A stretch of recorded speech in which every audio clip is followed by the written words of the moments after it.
your hats, we're in for a blast. Nuclear war's coming fast. Gonna dance in fallout dust. Might as well prepare, we must. Stock your shelter with beans and jam. Bunkers cozy like a yam. Radiation suits in style. Duck and cover, stay a while. Boom, boom goes the mushroom cloud. Sing and swing and laugh out loud. Prepare, prepare, still we're doomed. But let's dance in the glow of the mushroom plume.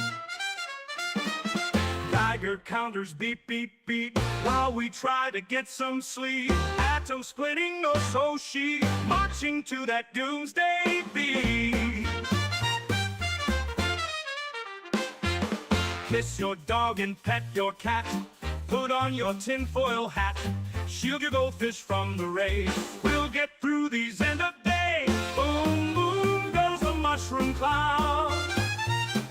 Sing and swing and laugh out loud. Prepare, prepare, still we're doomed. But let's dance in the glow of the mushroom plume.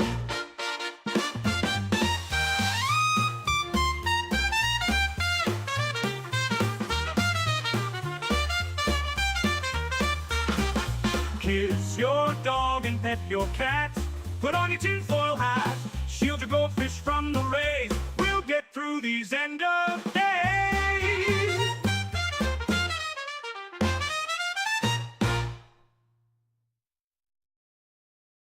Hey everybody, we're live. So, just a disclaimer, this is my first time DMing anything, and so I do not have a tag skill in Fantasy Grounds, so it could get ugly, but we're gonna roll through it. You'll be fine. Would everybody like to say hello? Yo. Hello, everyone.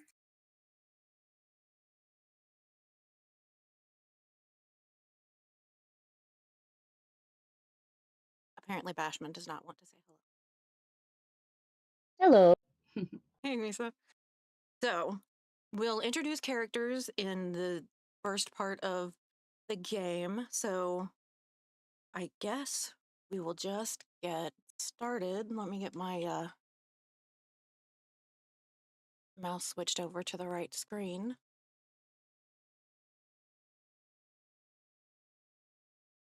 So, welcome to the Commonwealth, the nuclear-ravaged wastelands outside of Old Boston.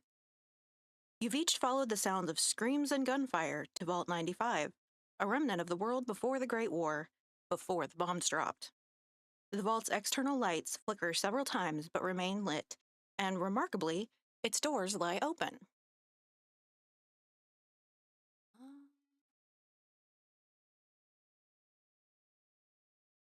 And I will share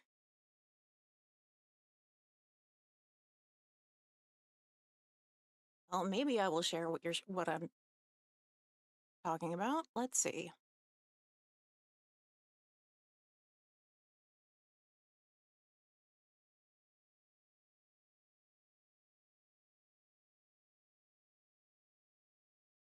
There it is.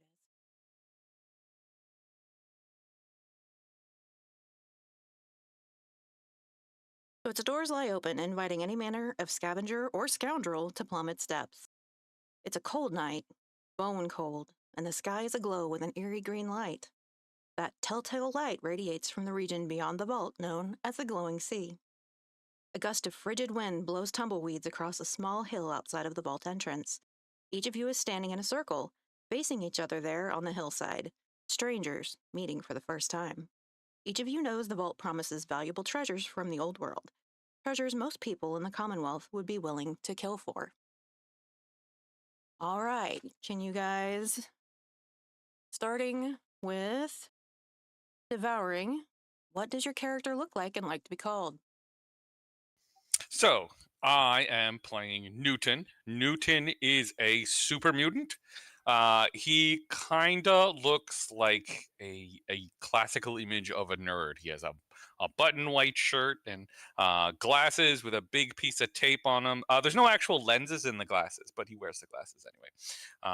Suspenders. Nothing fits him right, and a lot of it's ripped. And he's walking around, and I think he's got a big baseball bat at the moment. All right.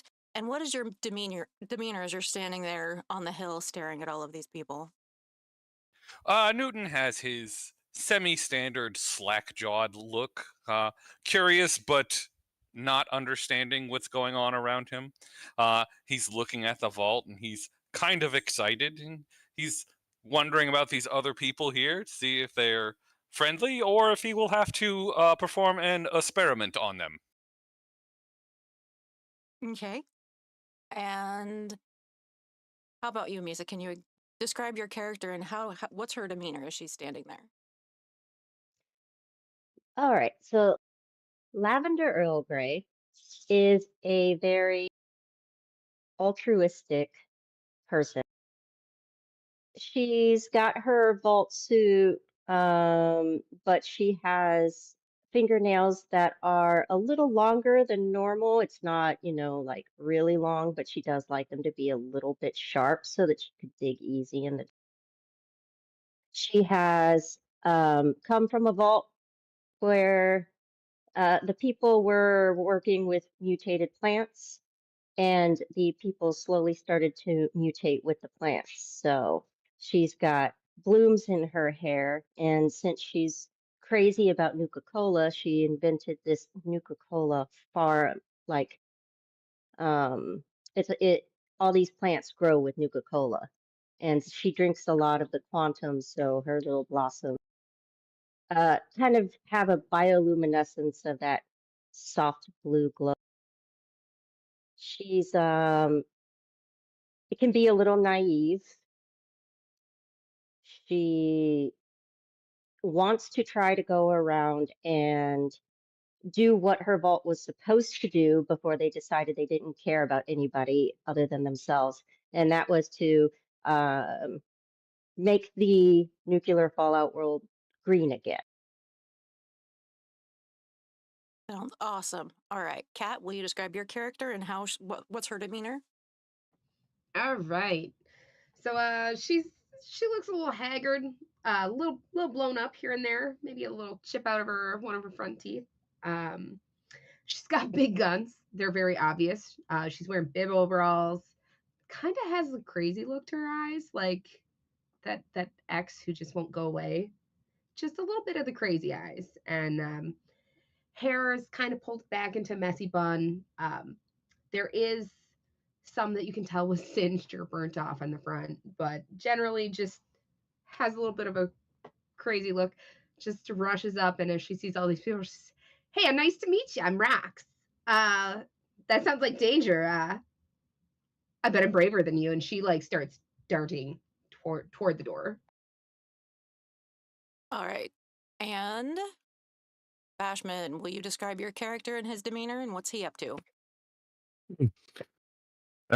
Character is named Skip, and he kind of looks. He kind of has like a bit of a Westerner, like wasteland wanderer type look to him. Uh, over some very weathered military fatigues, and some basic makeshift armor pieces and stuff, is a very worn and weathered leather duster, because why not? Um, you also see that he either usually has like a flat brim, like Undertaker style hat. If he's not wearing that, he usually has his helmet on that has like single eye goggles and kind of like a face wrap ordeal to it. Um, strapped to him, you see just a basic assault rifle. And on his hip or his leg, you see a pistol that looks like it should not be from the wasteland because it's in good shape. Um, and he's just his demeanor is he's just kind of here looking at the vault door, kind of thinking to himself, "Fuck." And then also kind of catches, the his glance is kind of fixed on, Roxy just being all wired and crazy, but also on Lavender because he's like a vault dweller survived more than 10 feet outside their vault door. Interesting. All right, so in those quiet moments, as each of you stare at each other, locked in a tense standoff, there's a loud burst of gunfire from somewhere within the open vault. A moment later, a woman's scream pierces the air with 3 haunting words: "Help me, somebody!" So the final person in your standoff circle, a middle-aged man wearing a white lab coat caked in mud, his face entirely covered by a wheezing gas mask, slowly raises his hands above his head. He's not holding a weapon. "Please, friends," the man says as he takes a nervous but brave step toward the center of the circle. "Please, someone inside that vault is in trouble. And besides, I'm sure there's enough valuables inside for all of us." All right, and as you guys are standing there, you hear more gunfire, and you turn to look, and there are 2 raiders coming out of the door. And sound of rapid gunfire explodes from the open door to the vault, accompanied by the flashing of barrels, and a guttural male cry goes out from the entranceway. "Scavengers out here trying to follow the girl. Light 'em up, boys." A moment later, a large muscle-bound bald man dressed in military fatigues, armed to the teeth, charges out of the vault towards you, opening fire wildly. Another mercenary follows behind him, equipped in the same fashion, with guns blazing. One of the raiders squeals with mad glee, "Nobody moves in on Rad Rocky's toif." All right, so we are in combat. Dr. Rast has initiative. And remember, we go in zones, so the outside of the vault is all zone 1. So if you need to move anywhere within the outside of the vault, you can. And Dr. Rast is going to use his laser pistol. Sorry, I'm trying to move everything here so I can actually see what I'm doing. Okay, I have 1 success, so I am going to do the damage, make sure that... Okay, do I have him? No, I don't. See, this is why.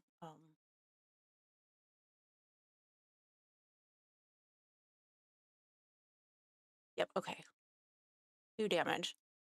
So next up is that raider. So I sort of pissed him off.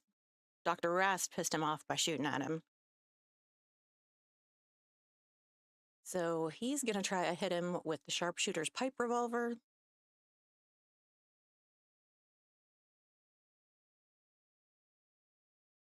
And he gets no successes.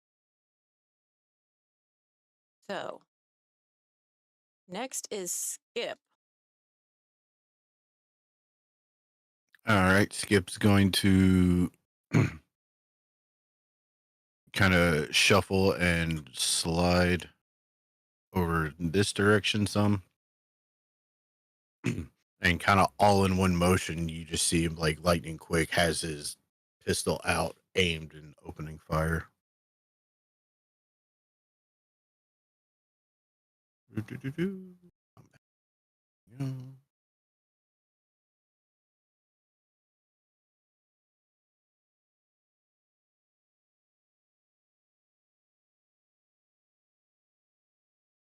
Hey. All right, that's 2 successes. So you And get war never changes. players An get action 1 point. action point.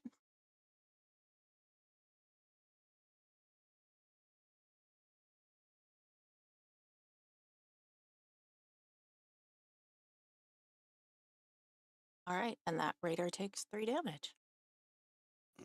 Well, yeah, okay. So go ahead and pass your That's his turn.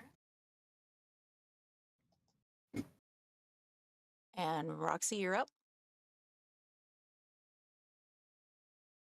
All right. Am I targeting him? Yes, you are. I think. Hold on. Great. She sees that the guy's kind of hurt, figures he'll go down and is gonna laser gun this guy.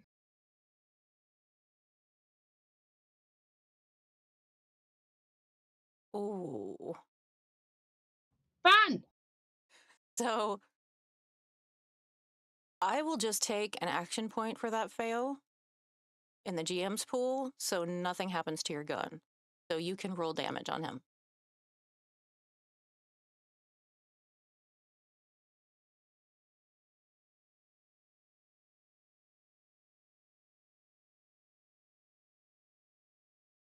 All right, and I guess we didn't have him targeted, so I'm going to put those wounds on him. We got it. Go ahead and pass your turn. All right, so that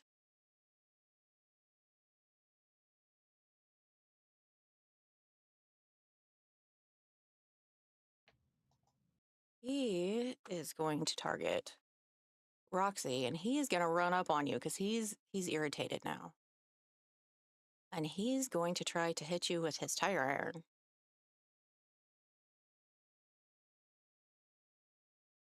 And he swings and he misses.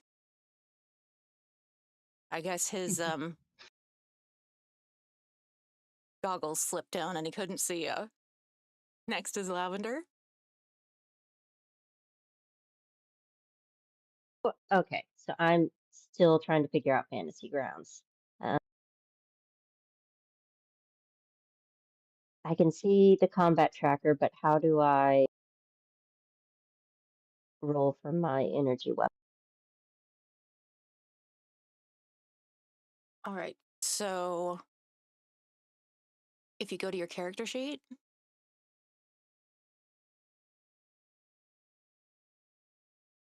and then go to, I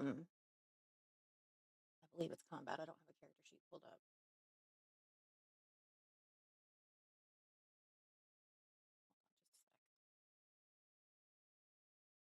Yeah, if you go to your character sheet and then go to combat, your weapons are on the Right. bottom of that. So you Yes, and I want, have the laser gun right there. okay. So you want to be sure and control click on whoever you're going to shoot at. Oh, all right. So the lavender is going to see the people coming out of the vault, and she sees one coming up on Roxy, so she's going to fire at that one. So I click him, or do I have to control? You have to control click him. Okay, did that work? We'll see. All right, and then she's going to fire and be like, "Hey, that's not very nice."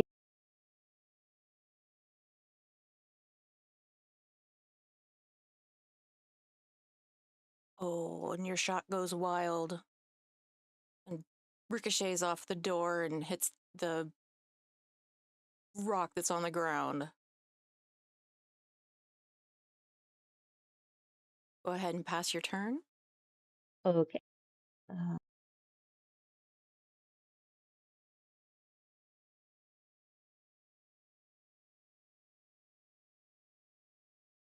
All right, Newton, it's you.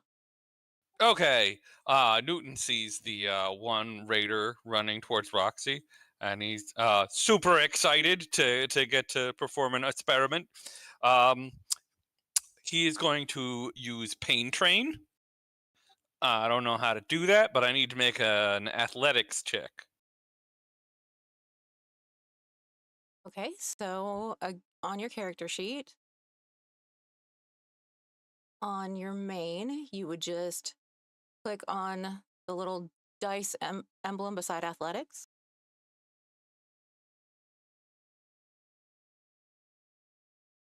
And you have one success. Okay, that means I have one success, but it's a tag skill, so that counts as 2 successes, right? It Yes, I believe so. Yes, we're gonna say yes for now, and then we'll check on it later. Okay. So that means he takes damage equal to my unarmed skill and is knocked prone. Okay, How do I unarmed? so it should be. Let me see. Sorry. Um, on the very bottom of your skills. Oh, okay.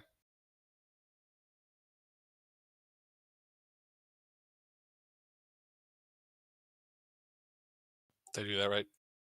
You did, but he takes damage equal to your unarmed skill, which is it 2? I don't know. Okay, what is the number beside your unarmed skill? Oh, I have 2 points in unarmed. Okay, so he takes. And So which raider were you? that is The the one by one Roxy? in front of Rocky. So do I need to roll the blue dice instead? No, I'm just gonna put 2 damage on him. Okay. And he's on his butt. Awesome. So he is on his butt with 2 more damage, so he's got a total of 7 damage. Go ahead and pass your turn. It's back to Oh, Dr. I should Rast. I should also be standing next to him because it also counts as a movement. Okay, it's fine.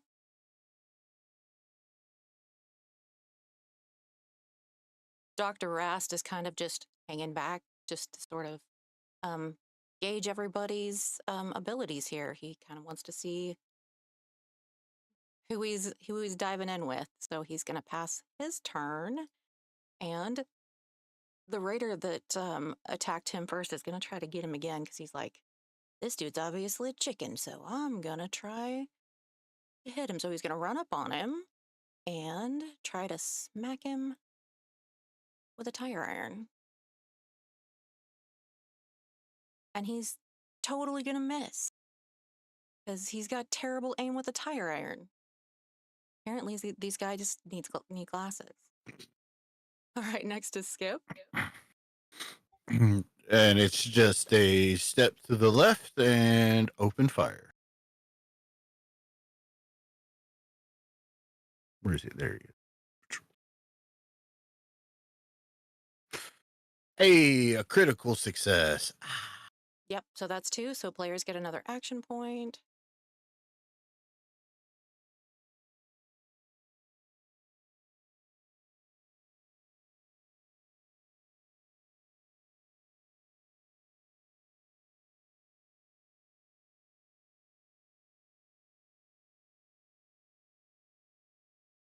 All right, I don't think you had him targeted.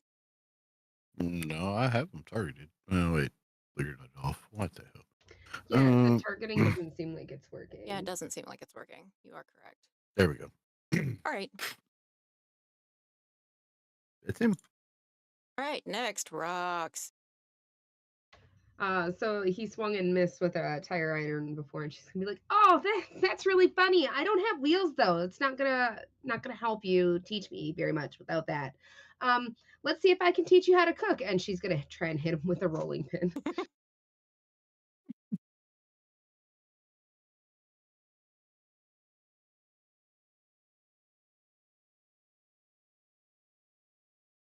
And you smack him hard.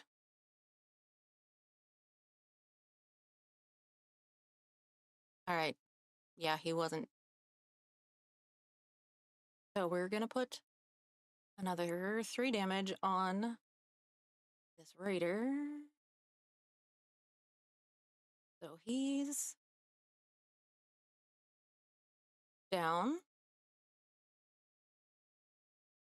I get all Newton, this stuff. Newton is excited that you're now going to cook him. All right, so that guy is down. And it is Lavender's turn. All right. She's going to see the one that is still up next to Skip. And she's going to recalibrate her laser rifle. Something's not right here. And she's sitting there and she's smacking it. And she's like, okay, all right, I'm ready.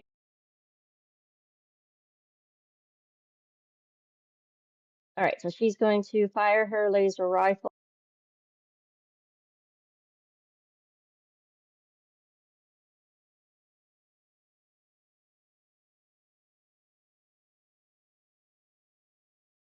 All right, and it's still missed. And with that, that raider is going to see a chance to run away because this dude is Rad Rocky and he's the leader of the raider gang. So he is going to hoof it around the corner. At which point you guys hear, "Help me!" coming from inside the vault. But we can chase after him, right? I mean, you could, but upon closer inspection, you're kind of seeing a trail of blood going into the vault. And Dr. Rast says, "Guys, I think the woman in there is injured. We should probably get in there and help. That raider's not going to have anything worth looting, so we should go into the vault and see what's in there." Yeah, but he's still alive. Yeah, it feels like it's stealing my name a little bit.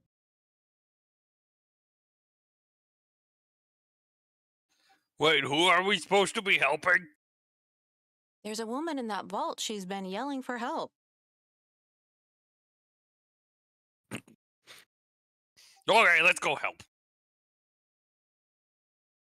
All right, so Dr. Rast is already like halfway in. Oh wait, he's just running? Yeah, the raider Wow. is running because he's a big chicken. Can I shoot the guy running away? I mean, you can shoot at him, sure. I have an assault rifle. Okay. Are you shooting? If you shoot first, I'll let you shoot first. Yeah, I'll shoot at him.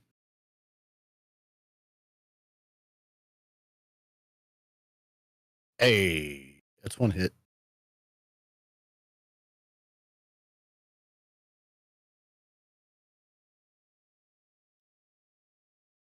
Hey, you get hit stuff.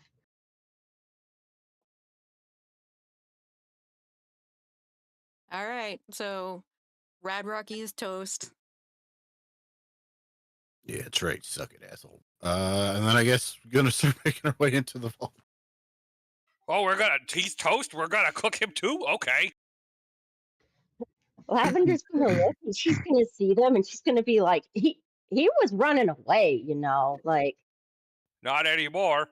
Yeah, I've seen people run away and then come back and then kill my friends. So, like, that doesn't mean a lot to me. He should have run faster. Yeah, that's true too. He should have run faster. All right, so noted. Life out here a little hard.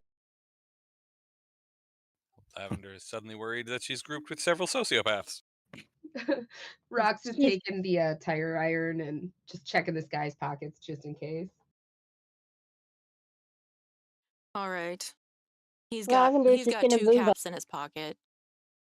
2 caps. Oh, I'm rich. Ooh, you're rich.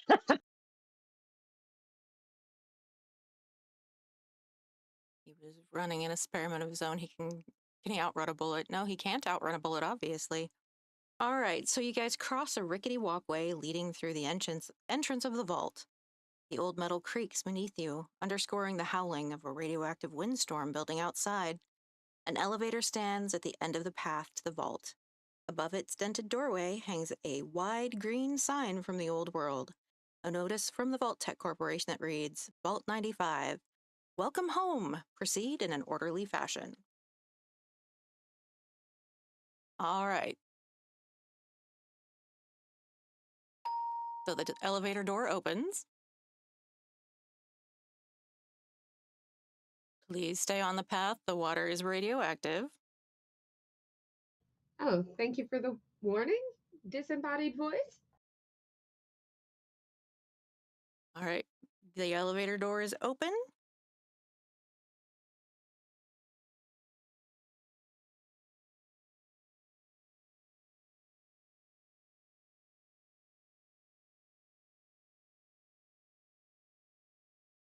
Okay. In this elevator, we learned something important about our characters. Who smells the worst? That's valid. Yes.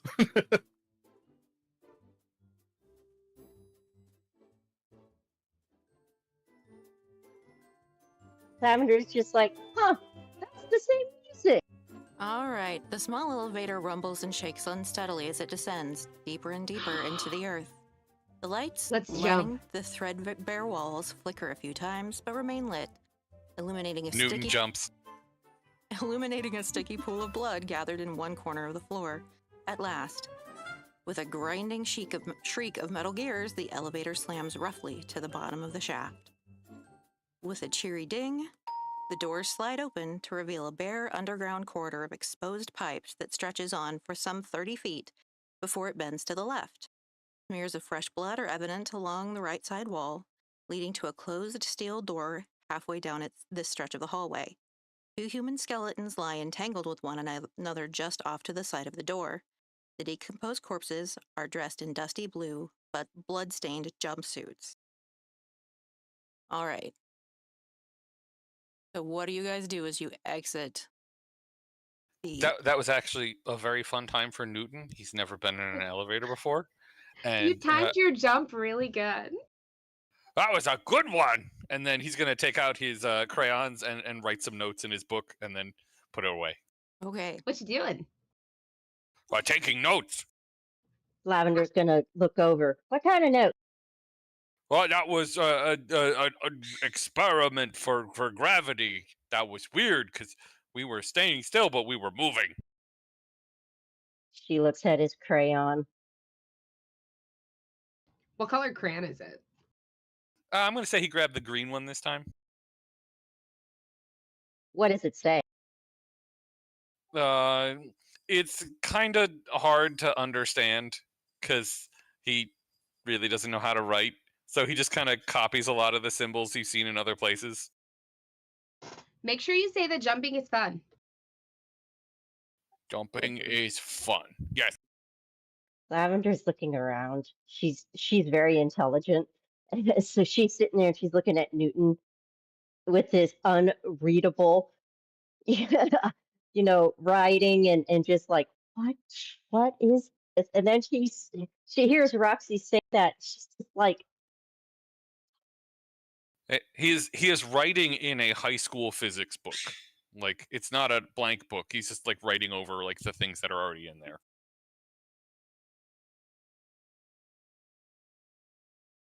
All right. So you guys are in the elevator. What's your next step? If it's open, I guess we're stepping out. Mm-hmm.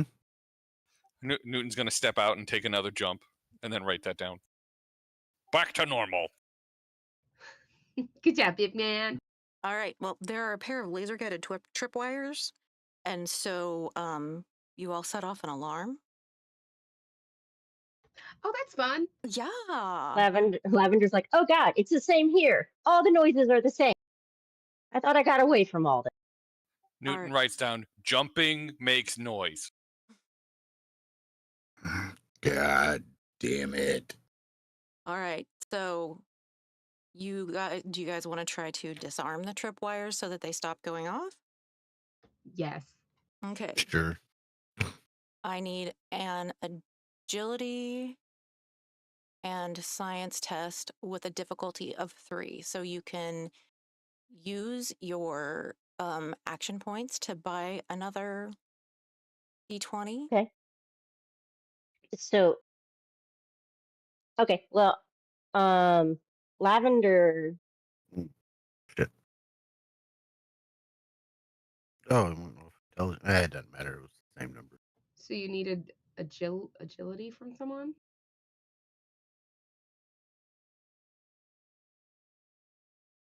That was agility and athletics.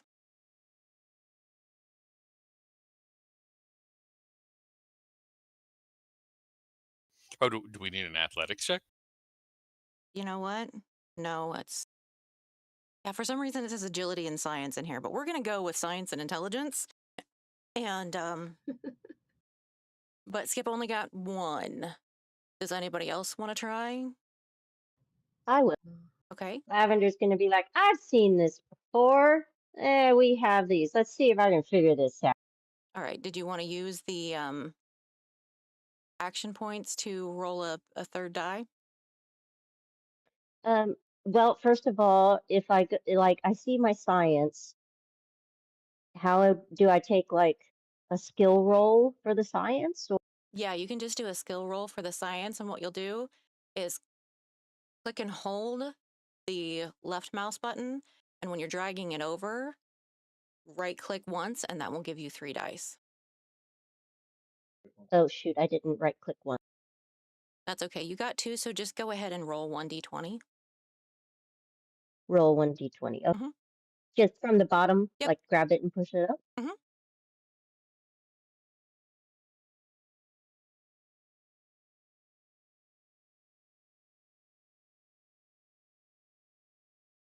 See, she has an intelligence. I don't know. My That's okay. character, let's see, science. Hey, she got 2 though.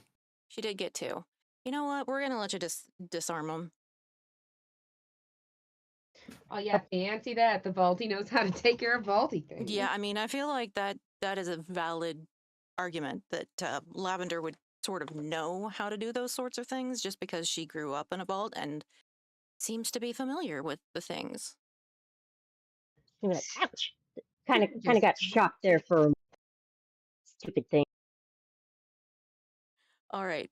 So are you guys going to go follow the hallway down to where it bends off, or are you going to follow the blood trail to the steel door? Oh. Mhm. Do we have to go together? No, you don't have to go together. Just checking.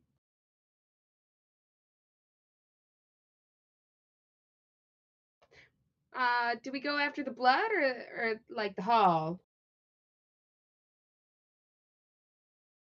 The Uh, blood probably needs more help than the hallway. I don't know. This hallway seemed like it needed a little help. Dr. Rast After you, big is man. Dr. Rast is All right. suggesting that we go find the woman who obviously left the blood trail and looks like she's probably behind that steel door. Then has been told to lead. Newton will lead the way. Make sure you knock. are the skeletons like right outside that? Yeah, the skeletons are right outside the elevator. Oh, right outside the elevator. Mm-hmm. Lavender's gonna be like, why are you guys here? What happened here? I don't think they're going to answer you. I don't like the look of this. No, actually, maybe they might. Are you gonna Maybe get? they wrote down a monologue of what they were doing.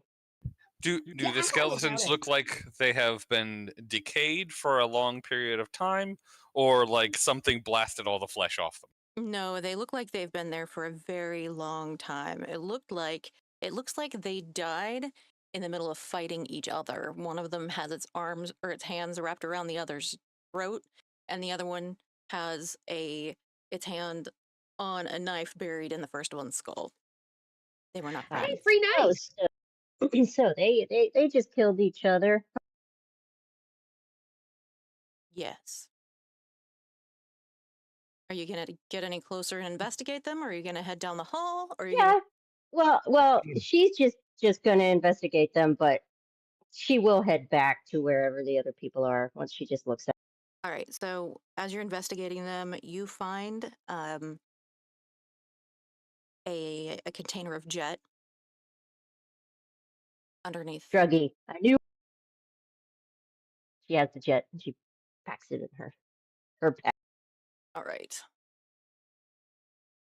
So you guys are headed to the door, or And she'll head Yep. towards the door. She'll just follow Yeah. Newton. Like, yeah, Newton's gotta help. wandering down towards the door. okay? Are they kind of in the same direction at first? what, down the hallway or and to the Yeah, door? 'cause No, you go okay. left down the hallway or right to the door. Rox is gonna stand back and then she's kind of gonna look the other way and kind of just step that way a little to look around the curve. Right, the curve is actually like 30 feet down. It like goes the hallway is like Yep, she's gonna just do that though. all right. So you don't really see anything from where you're standing. She'll start heading that way while they're going toward the door. She's like, there's enough of them going that way. I'll go this way. Okay. Well, while you are headed down that hallway, uh, whoever's at the door notices that the door is locked. So, This looks locked. She tried. Was Newton trying to Newton's knocking on the door.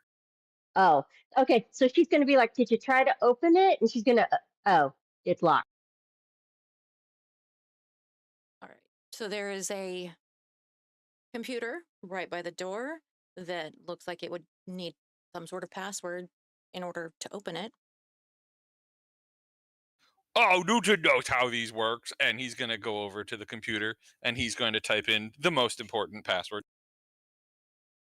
And that is 80085.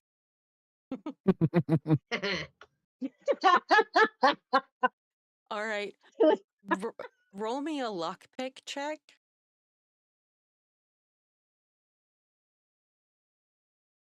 I really hope it works. I've Would it be lost all my lockpick or science?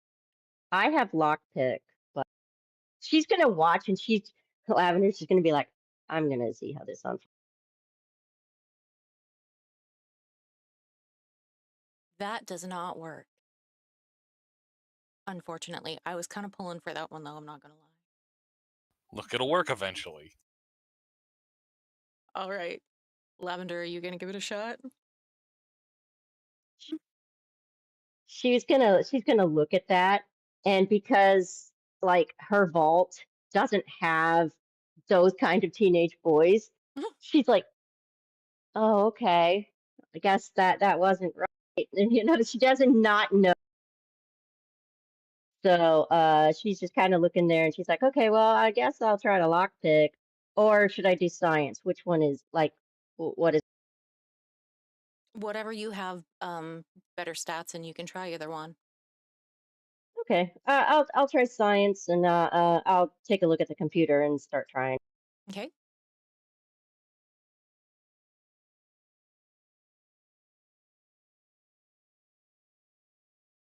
All right. Guess I'll give it a shot.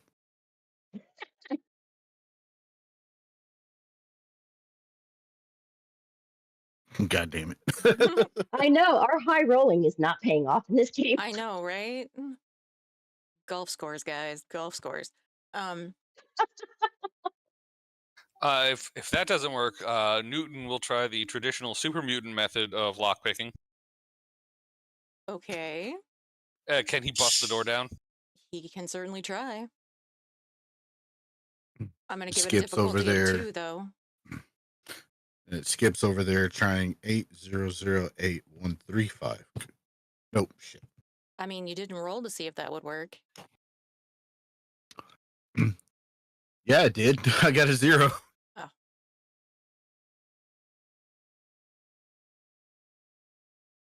All right. Were either one of those tag skills, Newton?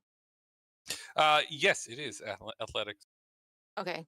So, since we already said tag skill, success on a tag skill is 2, and I gave it a difficulty of 2, you did it. The door just kind of pops open with a like, you can tell that the lock is old and rusty, and it just sort of breaks through.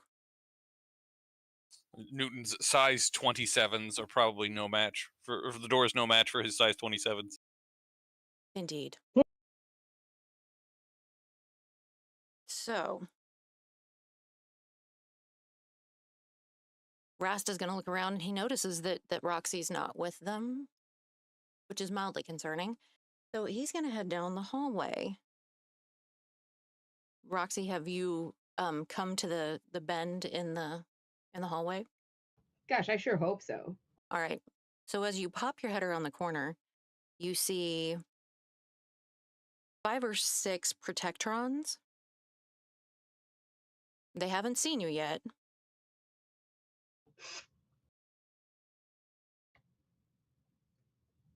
And you also see turrets on the ceiling kind of scanning.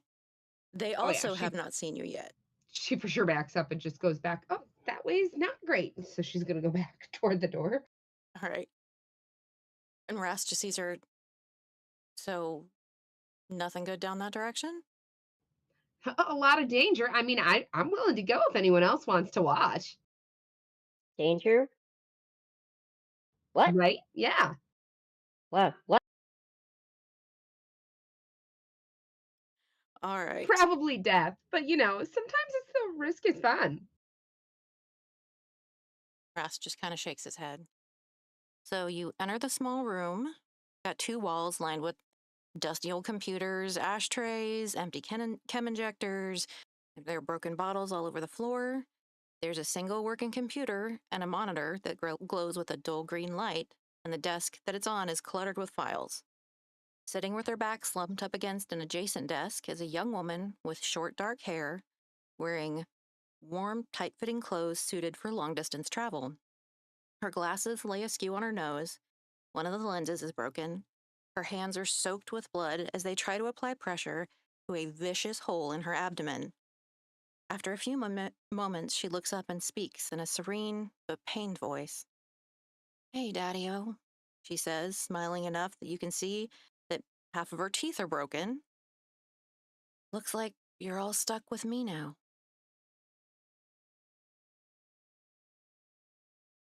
So Wow, that's weird. Rast rushes in to see if there's something that he can do, giving you guys time to kind of scope out the room and see if there's anything you want to investigate. The files on the desk. You said there were like syringes and weird, cool, sciencey stuff. Yeah, all the syringes are empty though. Like it's all like empty chem injectors and broken bottles and stuff. But I mean, there are the desks and a couple of filing cabinets and I'm gonna go look around in the filing cabinet, see if anybody stored extra ammo or anything in there. okay. So you will find. Hold on, just a second.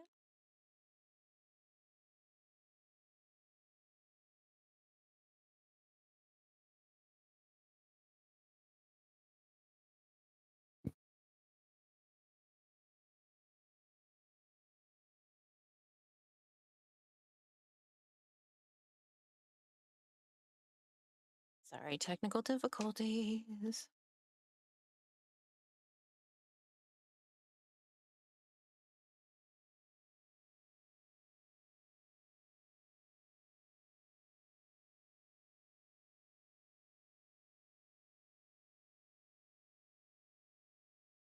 Well, that's super not helpful.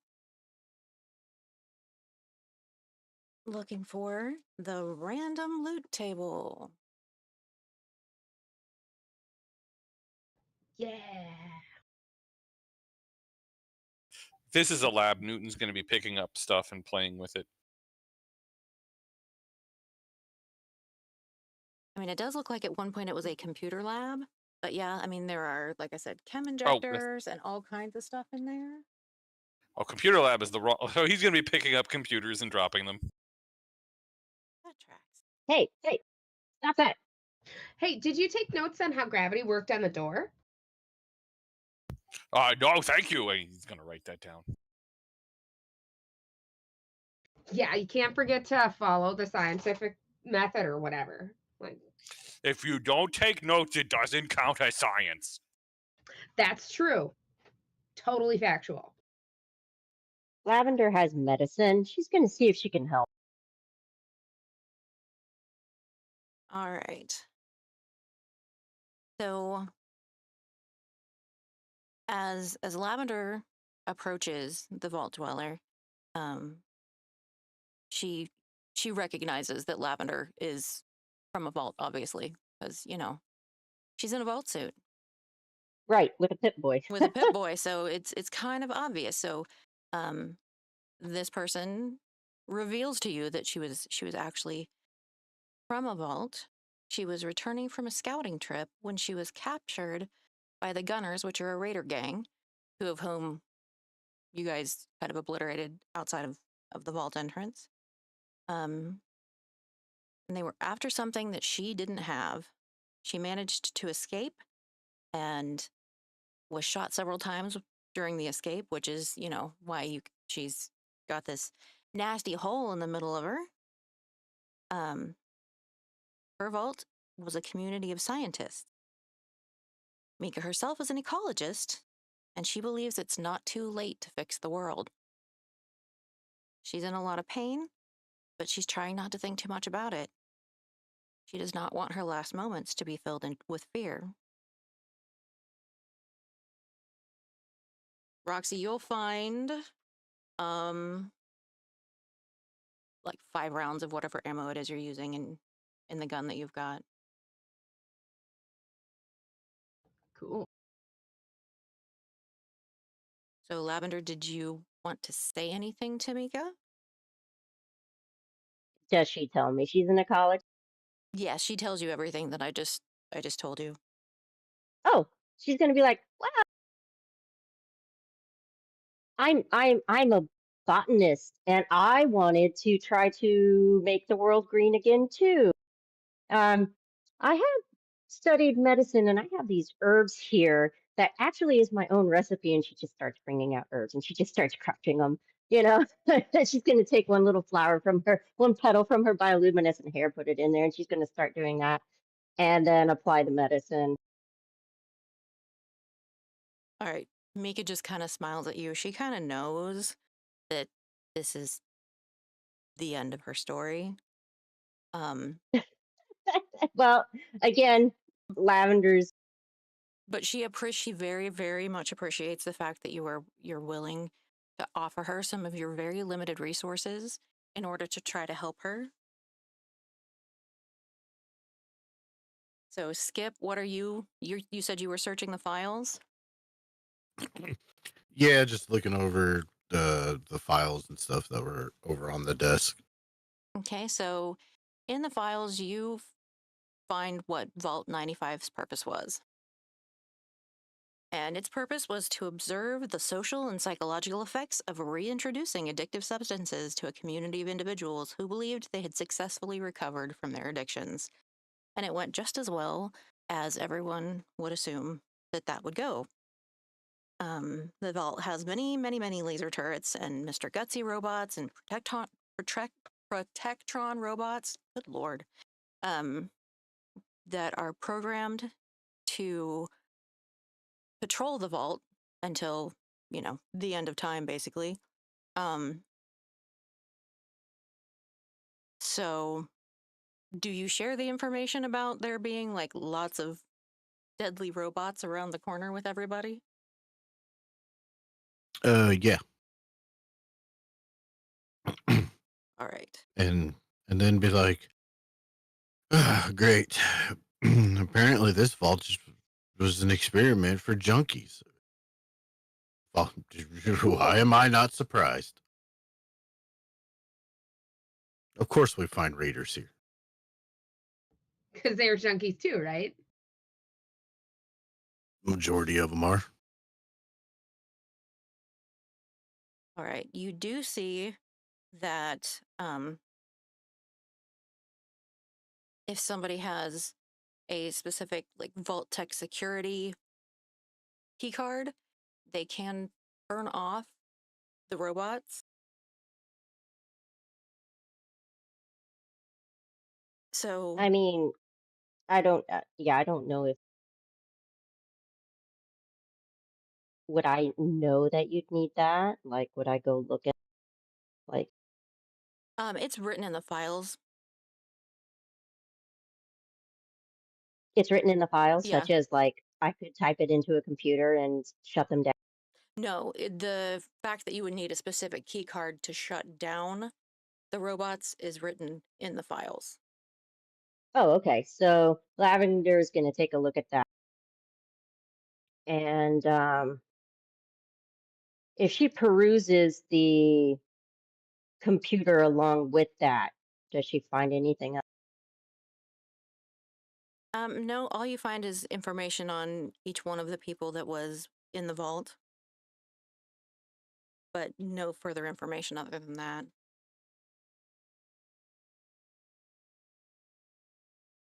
So who would have had the key card? I mean, the head of security or the overseer are usually the ones that have key cards.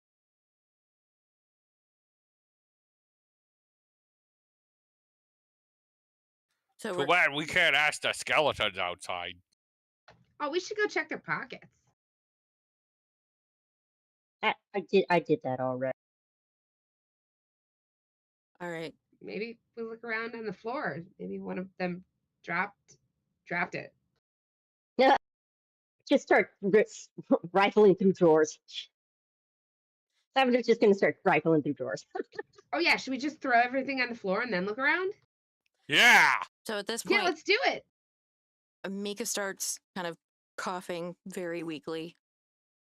Um, and Rast suggests that we should maybe get her outside because he can't do anything here without any sort of medical facilities, but he does know that Diamond City is fairly close to where you are, and if we could get her out of the vault into Diamond City, we might have a chance to save her life.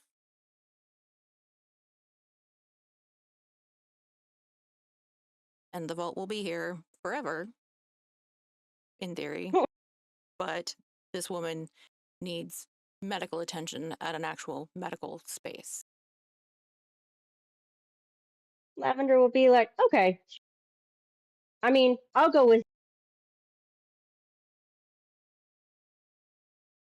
Oh, you want me to pick her up? Yeah, Yes. but don't drop her. Not yet. We'll tell you Oh, when. no. You hold her till then. We're gonna see how long you can defy gravity by carrying her. And Okay. please be very careful. Oh, Please be gentle. Newton is always careful. And he steps on something as he walks over. Like, crushes a full computer. This is gonna go fine.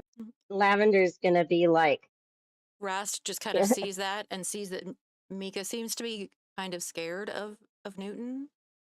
She's never really seen a super mutant before, so she doesn't really know what's going on there. And so Lavender's just gonna be like, okay, Lenny. Rast goes over and gently picks her up. Hello, lady. My name is Newton, and I'm going to help you. She gives him a weak smile. As So they're he will carefully pick her up. okay. So as you guys are headed towards the door, I'm guessing y'all were just too noisy with the throwing of the computers on the ground and the rifling around and the sound of breaking glass. And coming around the corner is a Mr. Gutsy. Well, hi. Lavender's.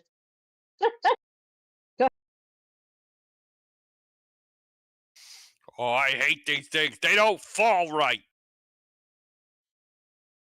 Okay, so are you guys hoofing it to the elevator? I mean, Lavender's gonna be like, oh crap, I don't like that. She's gonna run to the elevator. Move it. All right, so as you guys are headed into the elevator, the Mr. Gutsy sees you, but he's at the far end of the hallway. He's an old Mr. Gutsy. So he's moving a little bit slower than he should be. But you see that he does in fact have a flamethrower. But since everyone is headed to the elevator, am I correct? Yes. Yes. Okay. So you get in, and just as the doors are starting to close, you see him level this flamethrower and you start to see the flames come out, but the elevator door closes. You guys push the button and head up in the elevator. You get to the top. Newton hums along with the There's song. that Ready, jump. blasted music again. He's probably about to jump, and then it's like, no, I shouldn't jump this time. Yes, I'll jump don't it back in time for you. I go. Hop. All right, so you guys get to the the top of the elevator shaft and exit the elevator. It's still dark out. And Mika looks at Newton and says, "Can you put me down? Okay. Are you sure There's you some want him to put you down? there's You're some bleeding. rocks over there. If you could just set me down so I can lean against the rocks." He's going to consider tossing her and be like, no way, I should set her down gently. Very good. All right, Mika lets her head rest back against the rock, and a peaceful expression touches her face, causing her to smile as she stares up at the green glowing sky above. "Funny," she whispers softly. "When I was a little girl, I always dreamed about what the world up above was like. Blue skies, birds chirping, sunshine. Never imagined I'd die beneath a radioactive green sky. Never imagined it would be so pretty. Ain't that a bite?" Mika laughs musically to herself until that laugh turns to an anguished cough filled with blood. Rast quietly hushes her. He looks over his shoulder to anyone watching and says, "It won't be long now." Well, that sounds a little ominous, but like bigger picture ominous. Sorry, I wasn't clear. So Mika kind of waves Lavender over because Okay. she feels like they've kind of got a bond. They're both scientists, and she feels like she can trust Lavender. She tells Lavender that she was being hunted because the Gunners learned that she knows the hidden location of an incredible old world device called the Garden of Eden Creation Kit, and it's capable of terraforming even the most irradiated wasteland into a lush, fertile place. She also tells Lavender that it is hidden in her home outside of Diamond City. She doesn't think anyone will be able to find it, but she says to find a man named Clements. She says, "Tell him that I said it's time to find the promised land." She reaches out and grabs Lavender's hand. She says, "Find Clement." And with that, she takes her final breath and dies. You see I'm just gonna Skip kind of actually be sad about it. She just met her, but she's still gonna be sad about it. She's gonna be like, I would imagine she's heard of the Gek because that would be something that, trying to have in a vault of basically bioengineering plants to be Mm-hmm. repopulating. She's gonna be like, I've heard of this. We didn't have one in our. This is amazing. and you see Skip kind of like pull up his arm and you see him kind of like punch that information in on his Pip Boy, and then he closes it and starts walking around the corner to where the the leader dude was. Mm-hmm. And then you just hear a single shot ring out, and then he just kind of rifles through his belongings to see if there was anything worthwhile, and then makes his way back to the. All right, you find 5 rounds of ammo and 3 caps Yay! and a Raider arm piece, a Raider armor arm piece. I don't know if that's better than what you've got. I somehow doubt it, but it might be. Uh, which arm? Right. Okay.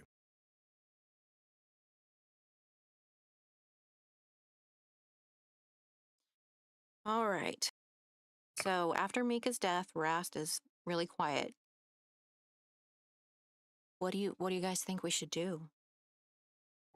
Well, I think if she has stuff, we should take it and not just leave it here for someone else to take. I know that sounds insensitive, but like, it's not going to do her any good. Oh, are we not taking her to the city now? Yeah, she's not down to travel anymore. Okay. I figure she's easy to carry her now. You're not wrong. Are you going to cook up the raider now? No, I just gave him a lesson in cooking. He didn't pass the class. Oh, okay. Newton sounds a little sad. And as you're rifling through that raider's pockets, you notice that it looks like something's kind of come by and sort of taken some bites out of him. Like he's been snacked on, as had the other raider. Like, Jesus, that was fast. Things move really quickly around here. They sure Yeah. do. Yeah. Welcome to the wasteland. It's a nightmare, always. I don't know. Sometimes it's funny, but like in that scary, funny way. Hence, nightmare. I mean, And this is how y'all. Okay, she's gonna be like, and this is how y'all act.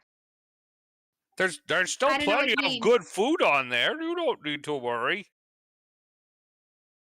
I left my vault because everybody was like this. Oh, Now I oh, now I I'm feel sorry. like I'm the problem. No, no, You, no. I think I'm the weird one now. Rast just kind you of might pats be. Lavender on the back of the hand. What would you suggest that we do? I mean, I want to create a very lush environment. This is what I want to do. This is why I left my vault with all the people that didn't care about other people. So I want to go find it because that's what I've always dreamed of. Rast says that he's on the same page as you are. And for everybody else, he points out that, along the way, we'll probably find lots of good loot and we can go to Diamond City and see what they have to offer there as well. While he's saying this, Rox is like going through what was it, Mika's pockets, like just making sure she gets anything important. She's wait, what? Lavender's going to be like, stop that. Stop. She might have something important. Rast points out that she said that the only thing that she had that was important is with Clements Yeah, in well, Diamond City. people lie a lot. Oh, what? You're going to steal her underwear too? I don't know. Do you think that would sell for a lot? Wait. Lavender's just going to be like,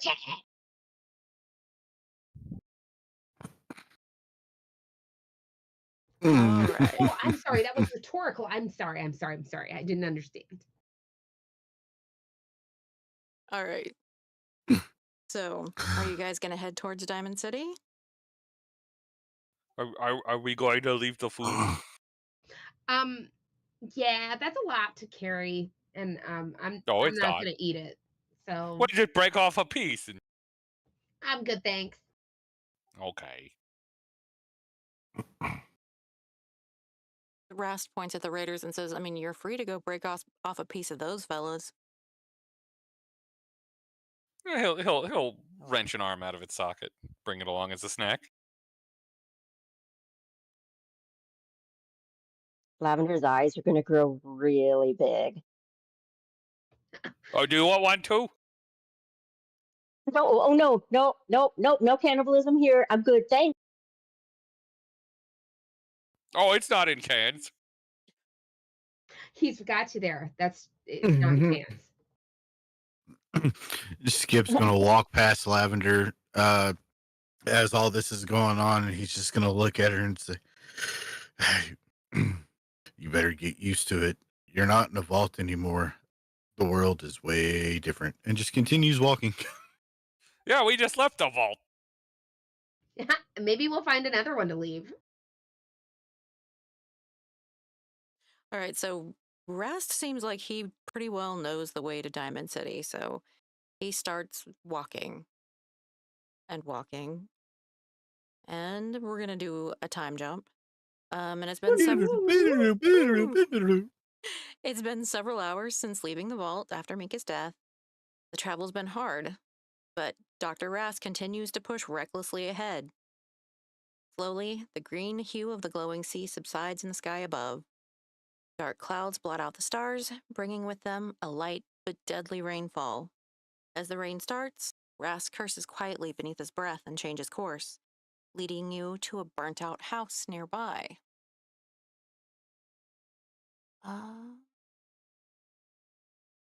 Newton's gonna toss aside his now meatless arm. You might want the bones for later.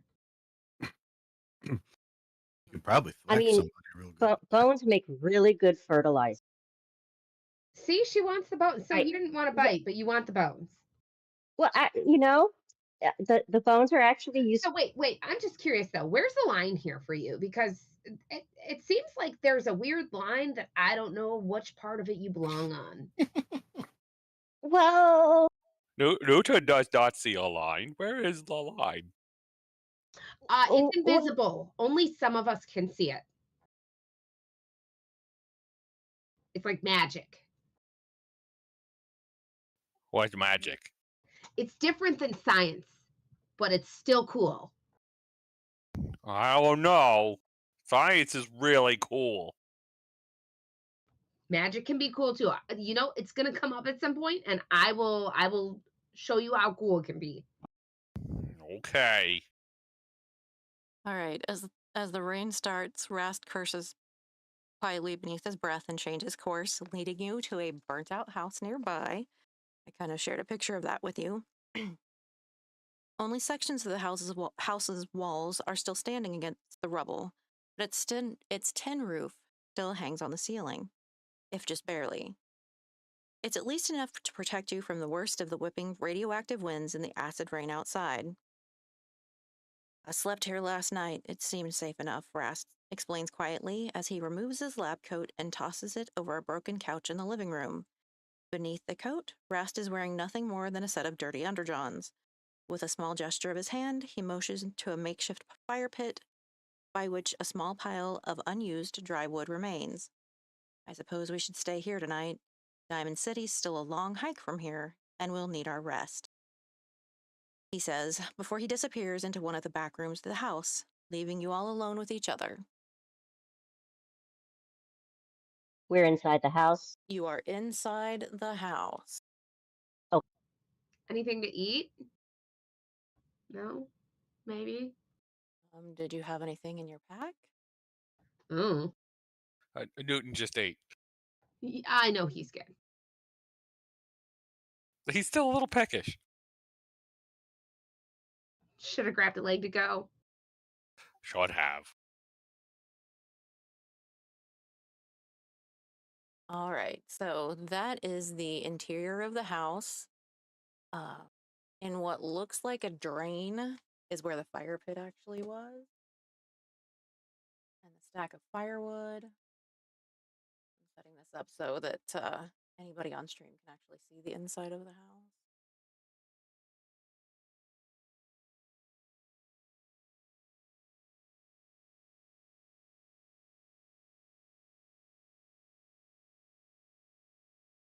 All right, so what are you guys doing to prepare for camp for the night? I could go foraging for food. Yeah, I'll help with that. Does anybody have any weird habits that the other characters might notice? weird habits. Everything to Lavender, apparently. Right? Yeah, apparently. Newton is gonna check his notes, see if anything he needs to write down anything that he did today. Make sure you write down how long you held her up earlier. Newton counted, and it was 4. Good job. All right. So, in the house, you find oh,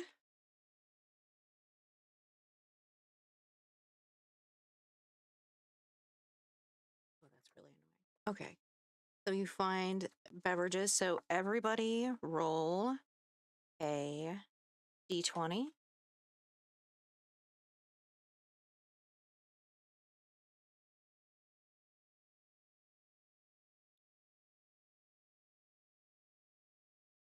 So Newton, you find a Nuka-Cola. Roxy finds dirty water. Skip finds beer. And Yeah. Lavender finds beer.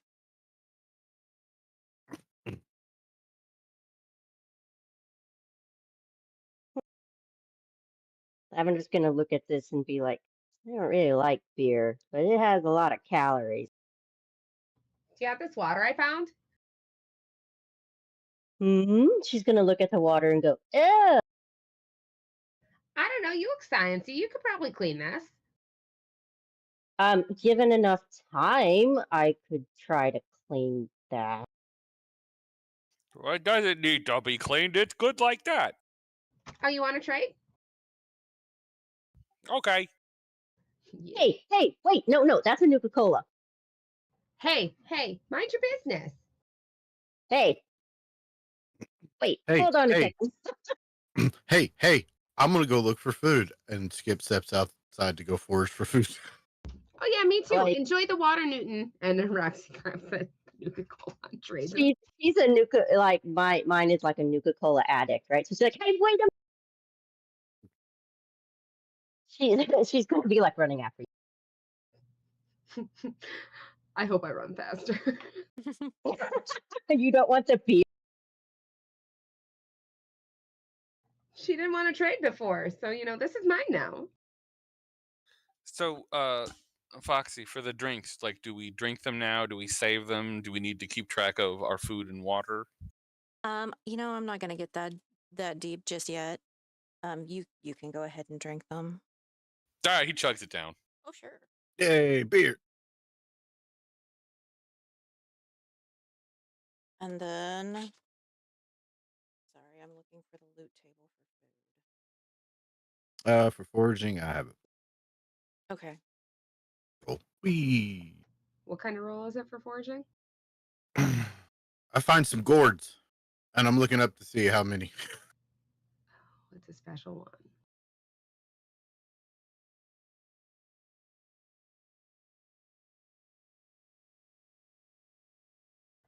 Gourd.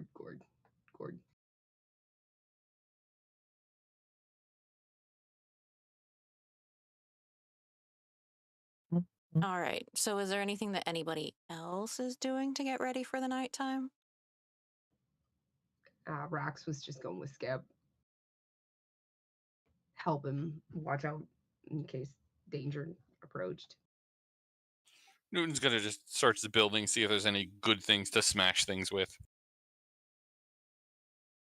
I mean, there's some excellent stuff that you can find to smash. Yeah, he's gonna smash some stuff. All right. That sounds good. So, how do you guys plan on staying warm? When we get back, start a fire. Okay. I mean, I probably was watching for stuff as we went scrounging. Newton can start a fire while you guys are doing that. That works. Test gravity into the fire. Ooh. There you go. I mean, there's surely lots of things around here that would, burn. It is an old house. I mean, Newton will just like grab a chunk of door frame or something like that. Yeah. Valid. All right. So Rast returns from the back of the house with an old weather-worn guitar in his hand. He's no longer wearing his gas mask and has changed into a clean set of clothes, a red wool sweater and dark slacks. He sits down and stares at the campfire that Newton has started, his eyes lost for a time in the dance of its flickering flames. And after a few minutes, he begins to gently pluck the strings of his guitar, just slightly out of tune, and pleasantly croons an old song. After he's done singing, he sets the guitar down and says if we hope to survive in Diamond City, we need to scavenge for supplies that can be traded and bartered. He knows of an old locked up warehouse on the way to the city that they could investigate tomorrow. It's well hidden. It's within a series of other burned out buildings that make for easier pickings for scavengers, and it could probably have valuables inside. But other than that, he really doesn't have any more information about this building. Oh yeah, Benny and Joey and I were supposed to go there. They didn't make it though. That's kind of where I was heading when I ran into everyone. Skip finds 4 gourds, by the way, because he got a critical success on his survival check. Rock on.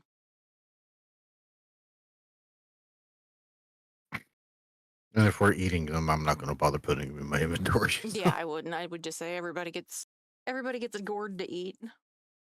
Yeah. And Rast seems Oh uninterested. man, this is so gourd. Does she actually say it? She does, and she's smiling real big, waiting for people to laugh. It's the best. It's so gourd. I imagine Lavender's trying to tell us about the principles and benefits of that type of plant. Okie dokie. Okie dokie. And then Roxy's just like, it's so gourd! Pretty much. And It's the gourdest.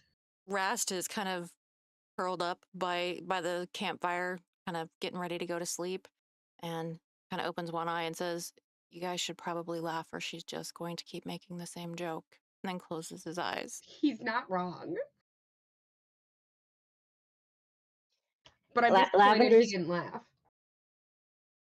Lavender's gonna just pat your back and go, "That's really good. That's clever. You're clever." So gourd. And Lavender's gonna take some seeds from the gourd. She's gonna, because she just gathers seeds, like anything, and to experiment with. So she's just gonna take seeds, pack them, put them in her. Are you gonna finish that? And he's referring to like the rind and the stem. Oh, you can have mine. Thank you. And he eats those.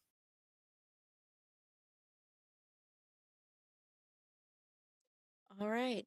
So, are you guys gonna pack it in for the night? Is there anything that you want to do?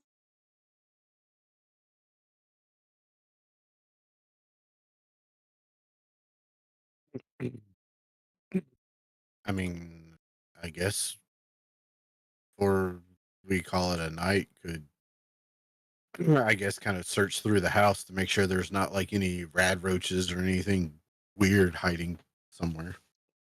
Would the oven work? No, the oven wouldn't work. It's pretty well like the house looks like it was the victim of a house fire. Okay. So Did pretty it But much do start we at have the a oven? it might have.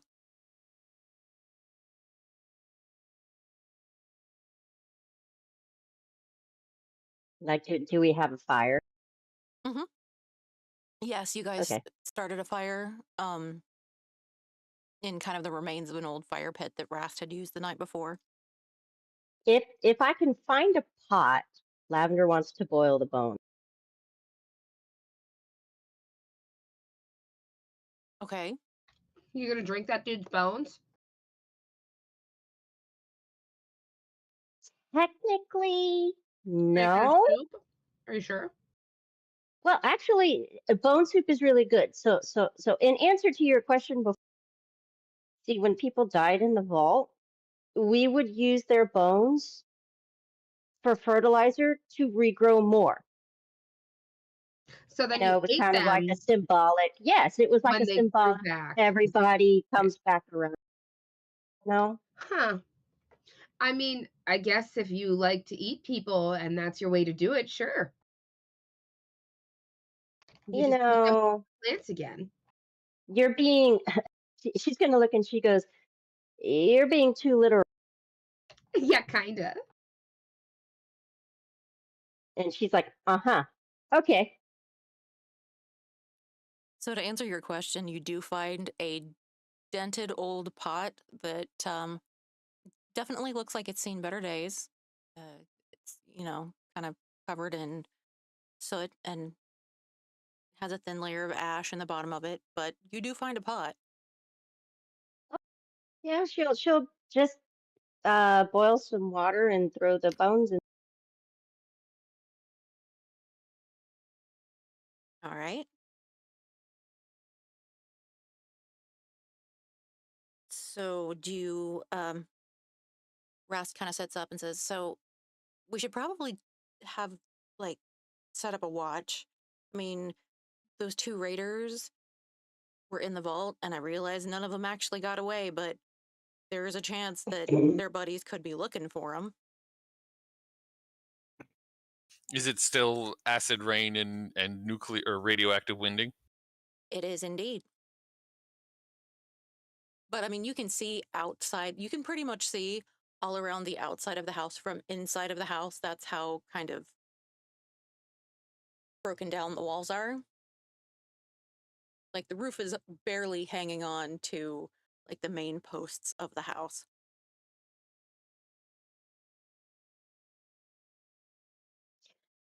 Lavender starts talking to her plant.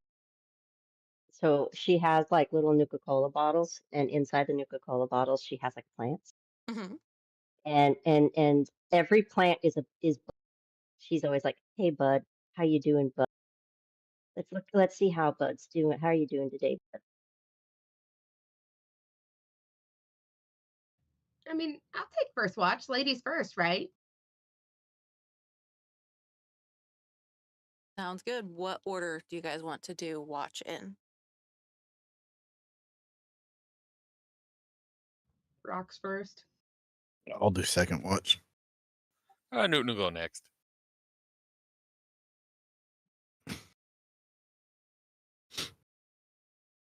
All right. So everybody sort of tries to find a comfortable place to as comfortable as possible in a burned out house with busted down furniture. Um, to find a place to kind of lay down and hopefully catch a little bit of sleep. And shortly before dawn, the winds and rain stop. So that would be Lavender's watch. A stray wild dog approaches the house. The dog has a wolf-like maw, shaggy brown fur matted with rain and mud, and one milky white eye where it's gone partially blind. Just so you're aware, Lavender's player just went to the bathroom. Okay.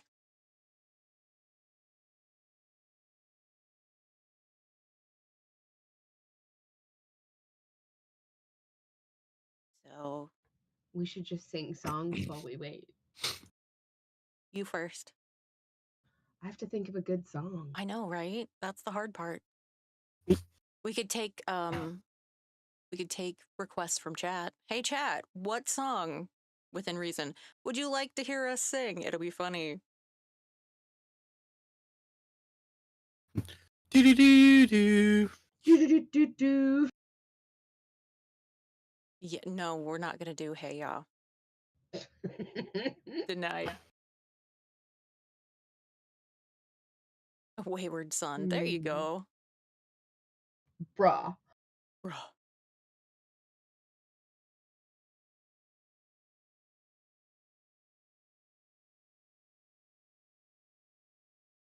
I don't even know that I'm aware of that song, Vergant. Moon I feel River. like I don't know any of these songs. Moon River. I don't know the rest of it. I just know those two words. I am aware of the song. And He says vaguely. back, but now her. Okay, I'm Oh, back. there she goes. It's working now. Okay. She didn't hear what happened, so could you repeat that for her, please? Yeah. So shortly before dawn, the winds and rain stop. A stray wild dog approaches the house.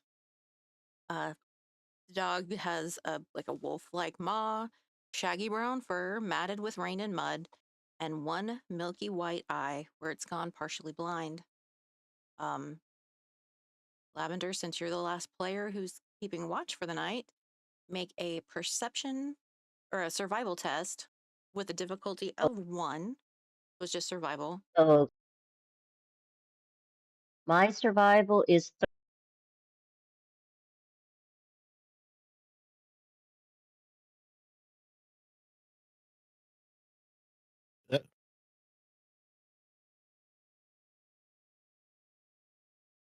Okay.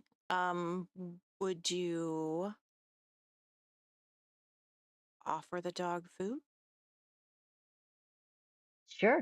Do you have? I mean, I have a bone, and the marrow is up for grabs.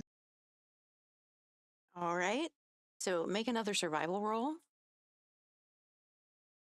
Okay.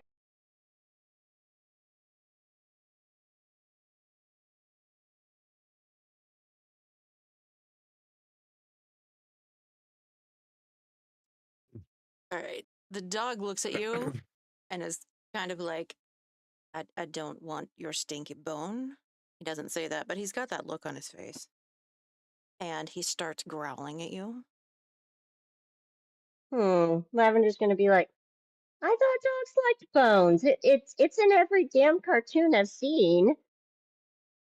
He's gonna be like, Have any of us woken up to this? She's like talking to a dog that's growling at her now. I mean, roll a perception check. Newton snoring loudly.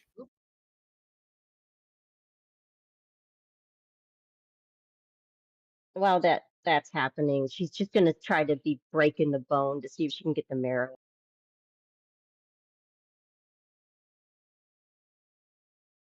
Yeah.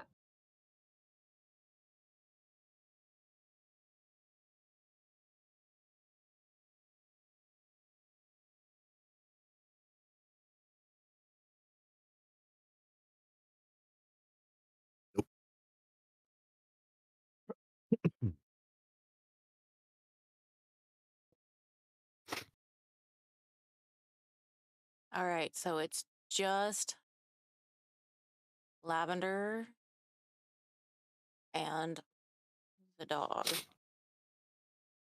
There we go.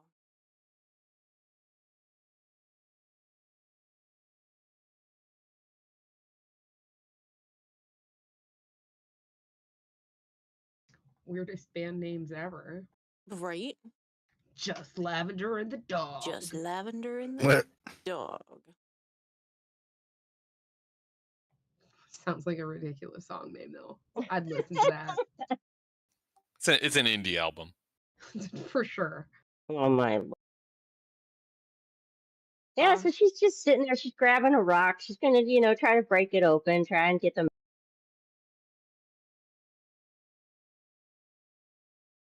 Okay. So try to roll me. Hold on just a second.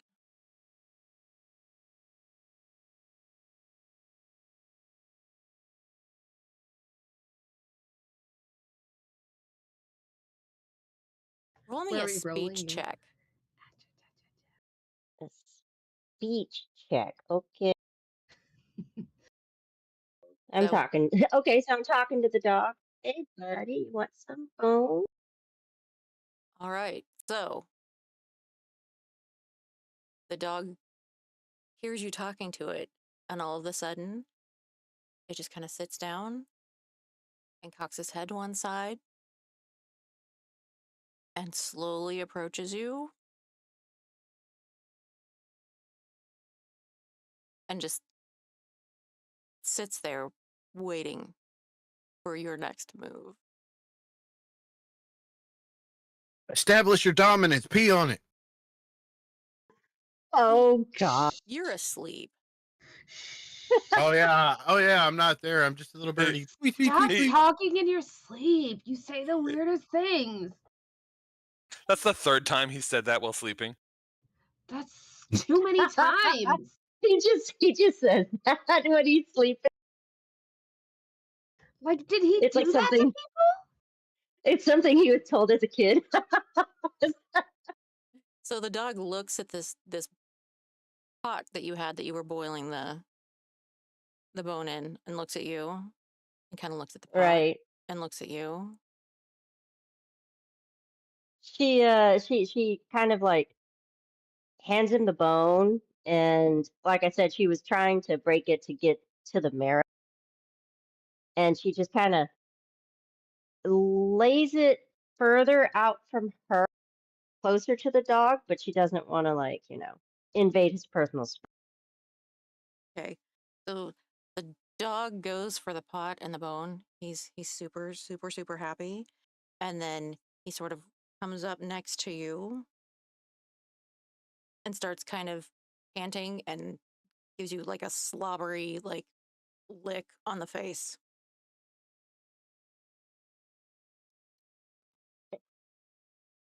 She's gonna look at the dog and go, "Oh, that's a good boy. What's up?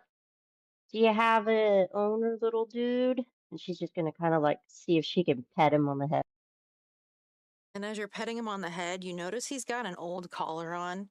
It's pretty well worn out, like looks like it's holding on by a thread, and it's got an old dog tag on it. It's kind of one of those cheap looking tags that looks like, they got it out of a like Walmart dispensing cabinet. And it says, What's Charlie a loves Walmart? ya. It says what? Charlie loves ya.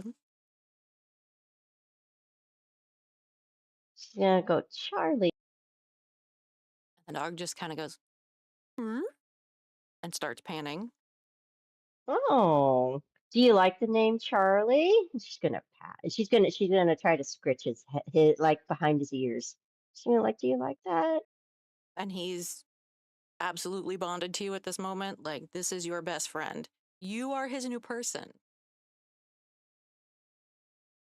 Oh man, she's gonna be like, I guess it's true. Dogs really do like bones. I've never had a dog. I've always wanted one.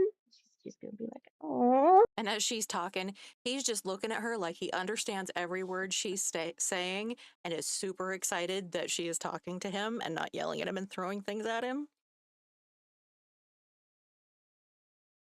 All right, so the next morning, Rast shares some jerky made of an unknown meat with the characters for breakfast. And mentions the warehouse that he had talked about again. Do you guys want to go raid that warehouse? I mean, it's on the way, right? Yep. Yeah. Alrighty then. Yeah. Hey, Skip, I have a question for you. What? Hey, who's the last person you had to pee on to establish dominance? Look, man, sometimes you just have to get your point across here in the wasteland by any means necessary, all right? Oh, Like, are we I'm going just to curious. establish dominance now? Super mutants do that all the time. Hey, you do it. Oh, please, for the love of God. No. Yes. Just, what? Yes. Yes, big guy. Wait, are you guys You gonna Lavender's all are pee on very each other? dominant. Lavender's actually laughing at this. She's actually laughing at. Oh, okay. I Mm, guess I am dominant then. Maybe you should pee on him just to be sure, That is a good idea. right?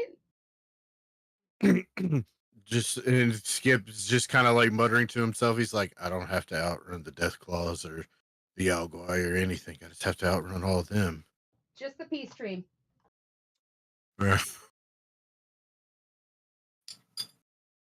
Lavender's gonna be like, she's gonna go, see, boy, these are this is what I have to deal with. And she's petting the dog. And the dog just looks at you like he totally understands every single thing that you're saying. I mean, you know that dog has peed on something to establish dominance. There's no way it hasn't. I mean, Oh, absolutely. well, yeah, I'm sure he has. When'd you get a dog? There it is. Lavender's like, there it is. I was wondering how long it'd take them to know. I mean, I didn't S- want to pry. She's gonna be like, so this dog wandered up to me because I think he smelled me cooking the bone, and he seemed Um, pretty hungry, so I offered him the bones. So you fed your dog people. Bones. Yes, and the dogs can eat Cool. people Cool. because Just checking. they're not cannibals. I'm not. I And don't know we what you're can eat talking the about. dog because we're not cannibals. That's. I mean, we could. That. Yeah. I mean, maybe take some science notes about that. Lavender's gonna be laughing. She's gonna pat Newton on the back, and she's just gonna be like, "Good one."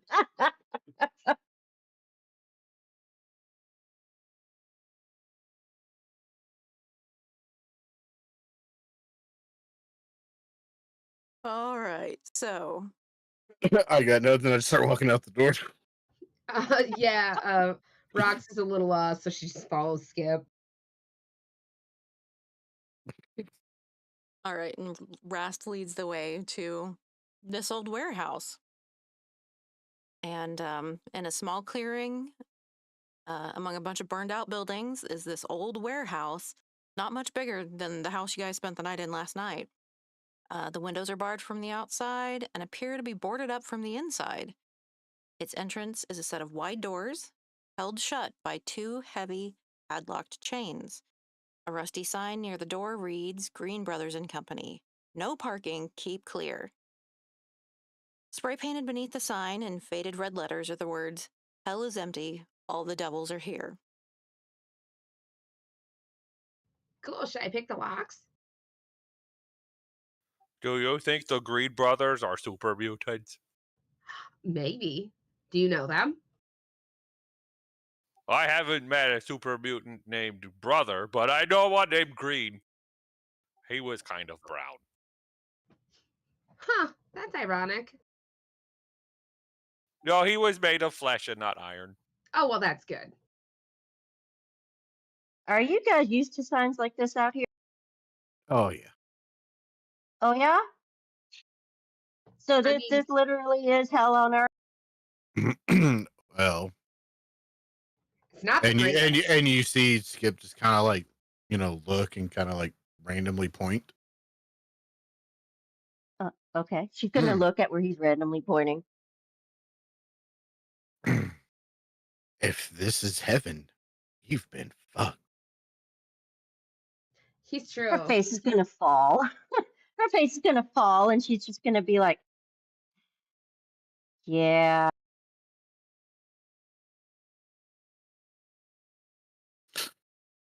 Hey, 2 successes. All right, so you guys are able to unlock the padlocks and get inside. And an extra action point. Oh, yeah.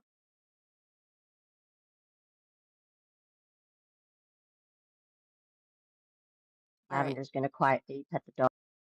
Come on, boy. let me. Are you sure it's a boy? Yeah, I checked. Just checking. I don't know. Yeah, I Looking checked. around. You see? That almost seems weirder. You don't check to see what gender things are? That's weird. I mean, I don't just go around looking at genitals. No. That's weird. Huh? Super mutants don't have genders. What? Do you have She's gonna genitals? look at you. You got, She's really like, gonna be like, "What? What?" Because this is scientific now. She's like, "What? Hold on a second. What? Do you Like- have nipples?" No. do you have a penis to pee from? Like a hose? Nozzle? Technically, no, they don't. Yeah, I don't think super Is it like the mutants. Ken doll? Super Yeah. mutants are actually all the same, and they have no genitals whatsoever. They're like a Ken doll. Like, is there still a urethra? Do they still pee? I'm assuming that yeah, there is something that they will do that from. And ladies and gentlemen, we didn't get through one episode without talking about genitals. I mean, Nobody's is it the surprised by owl that. treatment where they just eat it and they spit it back up and it's like a weird pellet? I don't know. All right. So y'all are headed into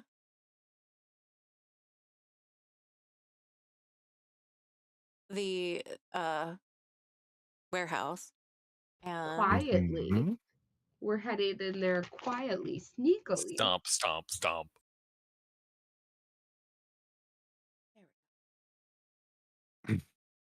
all right. And as you Whoa. as you Lavender's gonna be like shh, shh, shh, but you don't know what she's shushing, and you can see that her bioluminescent little flowers are starting to dim. So she's trying to hush her bioluminescence. all right. There are cracks in the ceiling so that you guys can there is light in the warehouse so you guys can actually see. And there are some areas that are in shadow, but for the most part, you guys can see what's in the warehouse. Skip reaches down and turns on his Geiger counter. All right. So as you guys are looking around, you notice that the rows of metal shelves are mostly bare, having long since been picked over by scavengers. I don't know why words are so hard tonight. Rest steps inside and clicks on a flashlight, shining a beam down the center aisle. And crouched over a set of shelving in the center aisle is a ghoul, a young woman with scraps of flesh falling haphazardly away from her cheeks. She's chewing on her own arms, slurping decayed meat from the bone, while she stares off blankly at something in the dark.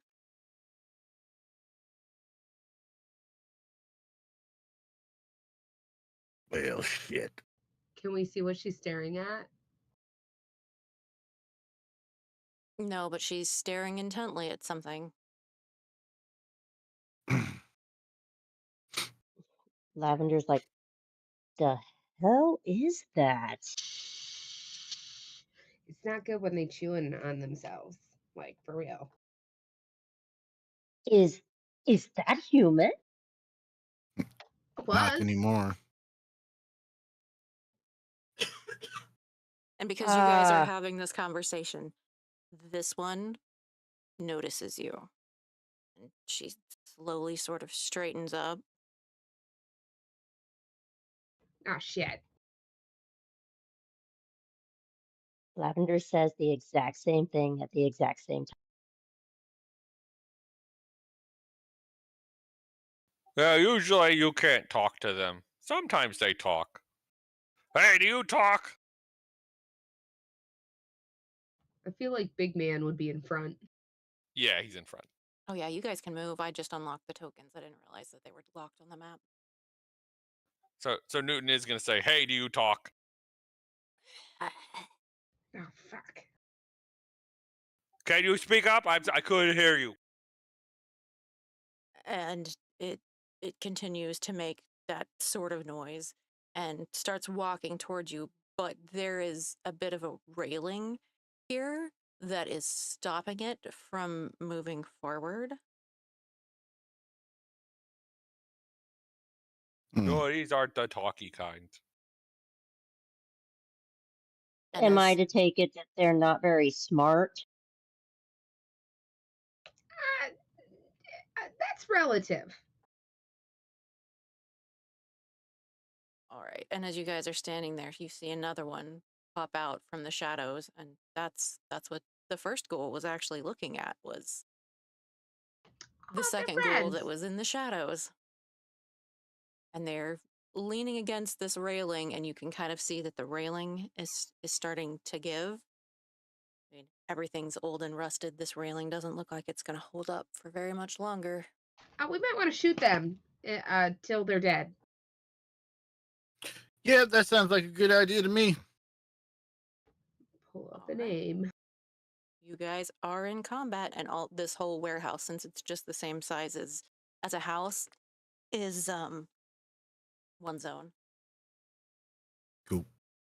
Let's pop off a shot.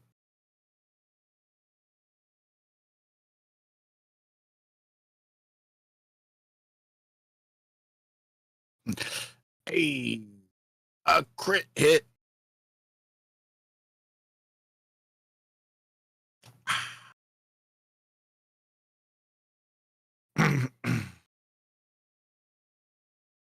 And 2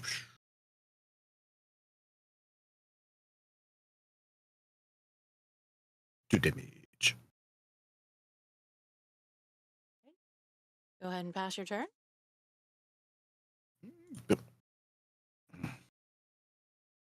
Roxy's up.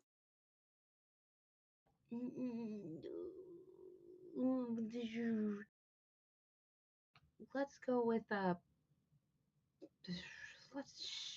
pipe gun.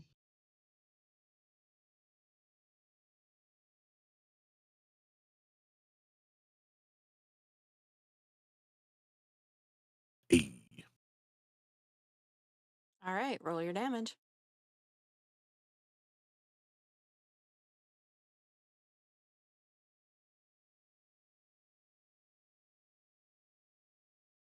Why does it say close quarters? Is it?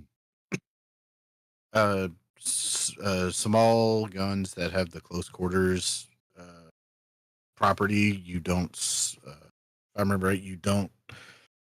You don't increase the difficulty if you're using it in close quarters or like melee range. Okay. All right. And I don't think that you had any of them targeted. Yeah, the targeting thing isn't seeming to work real good when I So I just do dropped it. the damage on it.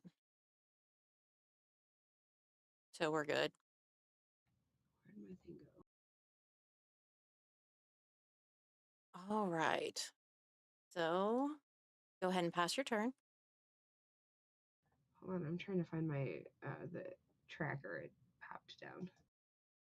There we go. All right. So we've got this feral ghoul, and he's still kind of beaten up against this railway here. He's trying to get through the railing to you guys. He's not smart enough to jump it. So we'll move to the next ghoul, who's basically doing the same thing, but they are making a hell of a ruckus. They're making all kinds of noise. So you kind of see as there's another ghoul that comes out from somewhere in the back of the warehouse. And because of the noise that all of them are making, and of course the gunshots, a fourth ghoul shows up. God damn it. And it is Lavender's turn. Okay, so Lavender's gonna see all of this, and she's just gonna be like, damn it. Maybe I should have stayed in my vault after all. Maybe they were right.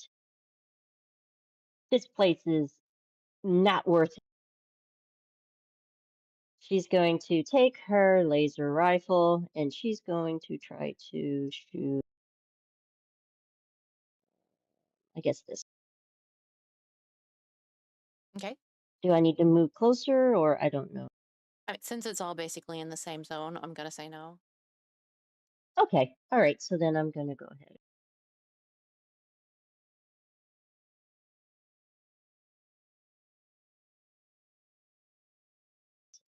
Okay, there.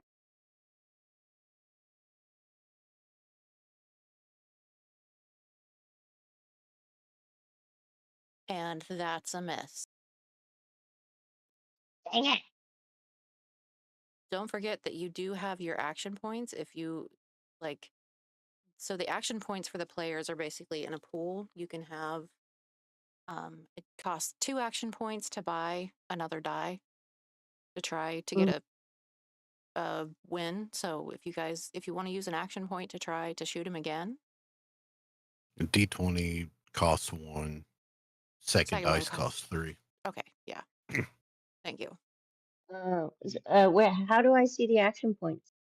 They're at the bottom of the screen underneath the row of dice. The red cap and the blue cap, Mhm. the GM pool and the player pool. Oh, okay. I see what you mean. That's for any of us to use. Mm-hmm.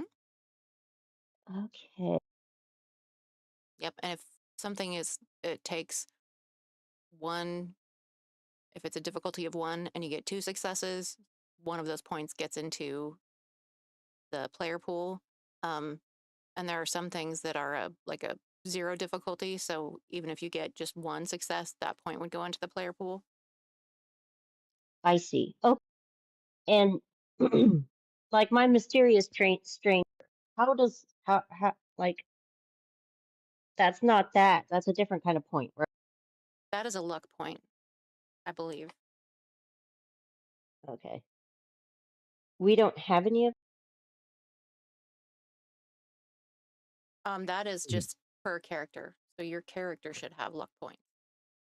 Oh, cool. Okay. All right. So that's what I was trying to figure out. So that is per character. Mhm. Okay. Well, I'll go ahead and try to use one of these so that I can do a 4. I mean, roll one more. So, Okay. oh my God. The dice do not love you tonight. No, no. All right, go ahead and pass your turn.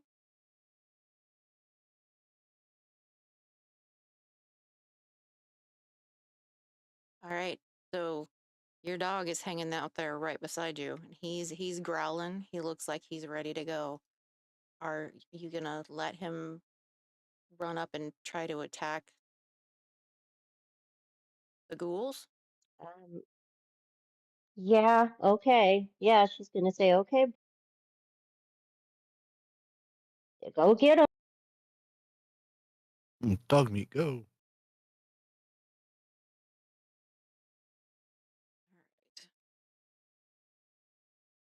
Do I roll dog meat or No, do I'll you? do it. Okay.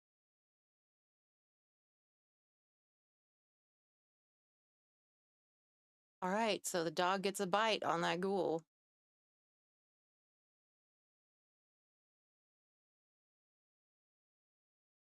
And that ghoul is toast. Oh, what a good boy. And he hears you say good boy, so he runs back to you and like pants and looks at you like, I am a good boy. And He's she's got just like like, a you ghoul are a arm in his good mouth. boy. Yeah, his name is Charlie. She's gonna be like, Charlie's the best. I got my Charlie. And she's just gonna be like, doping on.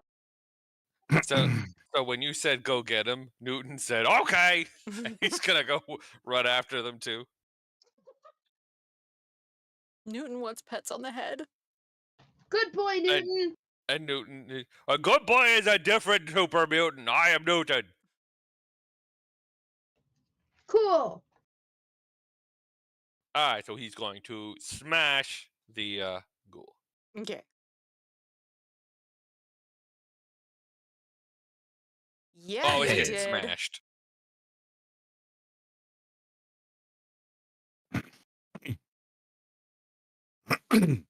And looky there, our AP pool maxed out. Yeah, it did.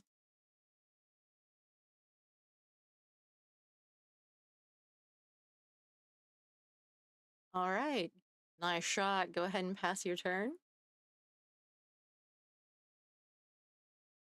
Good boy was a jerk of a super mutant.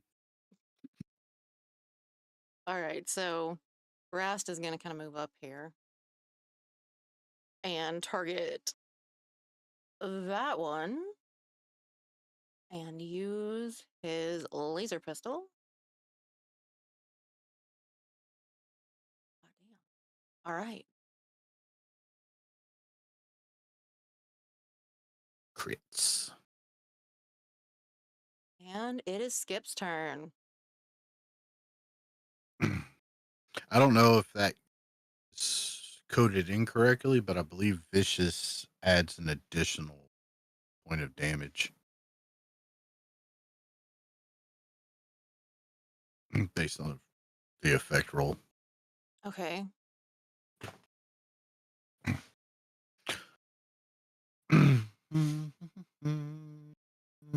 Let's see. Yeah, here's like it's always fucking. And no. Combat. Here we go. And I will burn a point to roll a extra d20. Okay.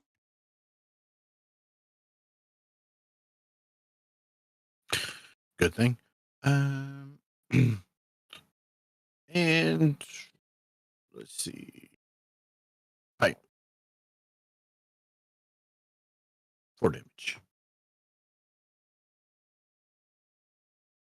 All right. We have one more blood spot.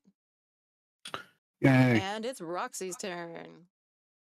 Are there more? There are 2 more. Oh, hold on.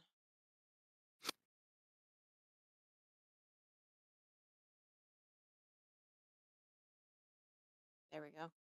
They should show up now. Okay. Kind of need to save this ammo for closer. So she's gonna pull out the laser gun, and then try and. Let's go for 4.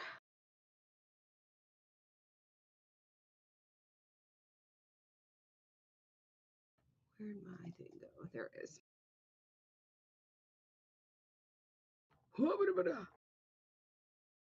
You got him.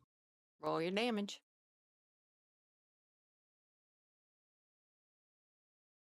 Excellent. Pop, fizz, fizz. Boom, boom, boom.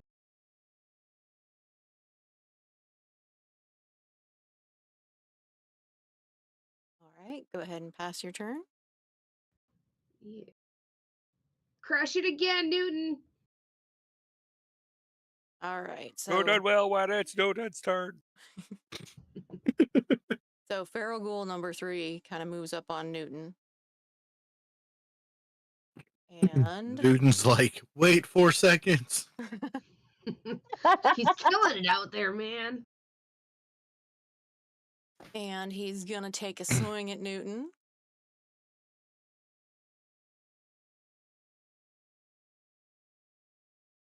And do his damage.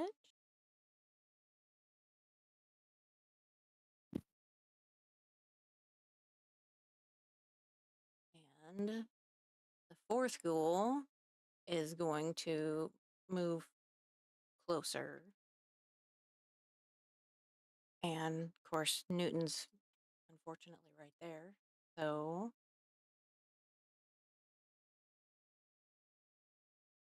When you're rolling, it's rolling as I can't see it. Is that intentional or? oh no, that I will try to go back and fix that. I thought you guys could see those. That sucks. But that dude Yeah, totally, the no. second one totally missed you. He stepped in the blood splatter that was left of his friend and kind of flipped and slid and totally missed hitting you. So it is Lavender's turn. Okay. Lavender is going to attempt to fire again with her laser rifle combat.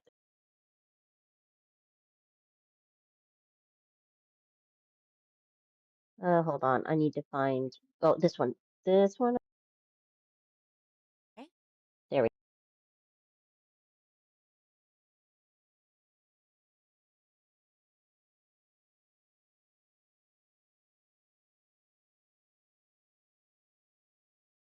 All right. Roll your damage.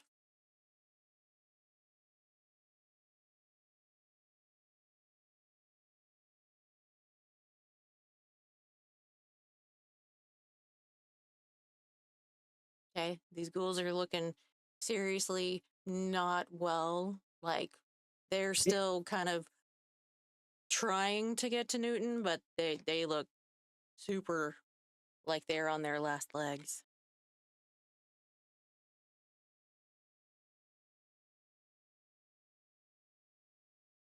Okay. Let me go ahead and. All right. So Newton's going to swing at the one that hit him and go, "You are not being safe in the lab!" And he's upset. So the dog looks at Lavender for approval. Like, can I go? Can I go? Oh, oh, yes. Oh, yeah, So boy, go ahead. the dog comes up here and tries to take a bite out of that ghoul. And gets a critical hit. The good thing you made friends with that dog. All right. All right, and now the dog is basically just kind of gnawing on what's left of the bones of this ghoul. She's gonna she's gonna yell, "Hey, careful! You don't know if that's good for you." And so the dog comes running back, bringing you a bone. All right, it's Good Newton's boy. turn. All right, Newton's going to swing and he's going to take an action point. Okay.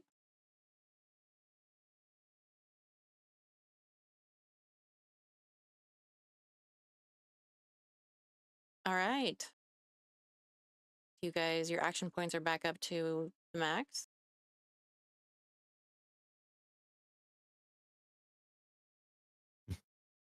Bonk. And he's just swinging a baseball bat down on these things. Okay. Oh, it wasn't targeted. Okay, I will drop the damage on there.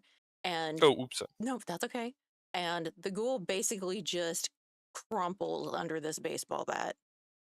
You hit it and you can just feel it kind of almost just disintegrate. It just. Bleh. Ew. Hey, gravity!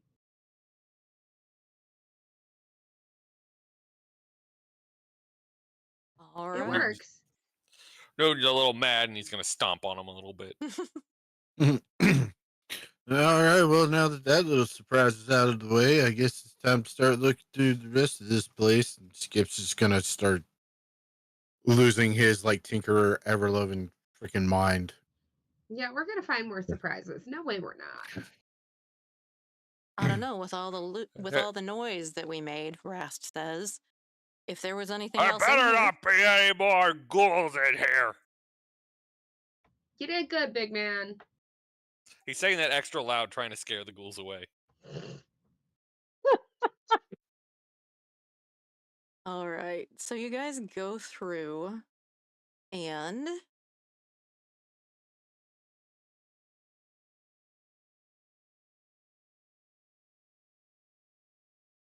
let's see.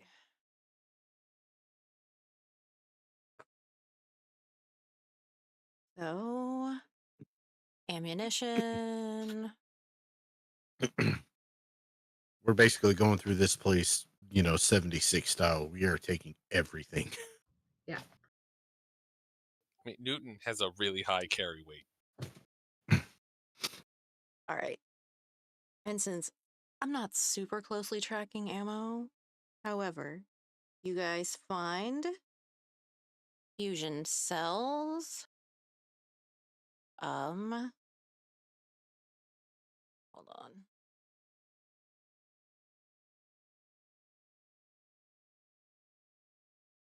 You find 25 fusion cells. Woohoo! I'll just start adding this stuff to the character sheet. Okay.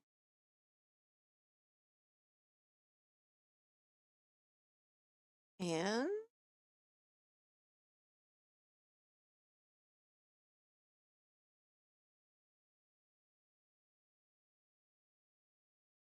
a pipe wrench, a machete,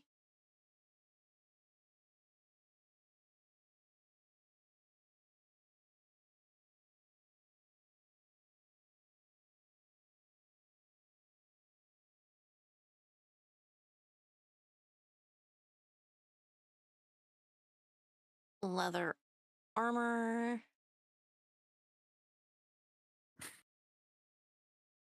So a whole set of leather armor. Apparently, I can't add anything to the party sheet. Oh.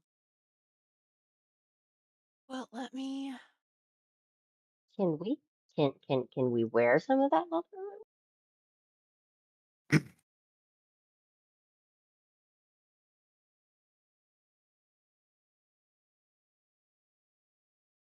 Yep, if it's better than what you've got, you can. Hmm.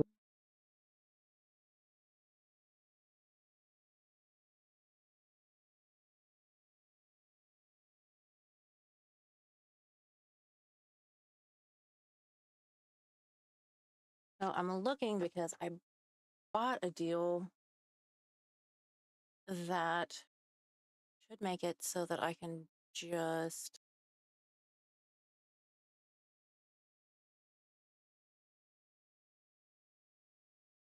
go through a building and tell you everything that you get, and it's actually better than what's in the book that I'm going through. But I am having a hell of a time finding it in all of the stuff. Can you guys see the party equipment list I made under player notes?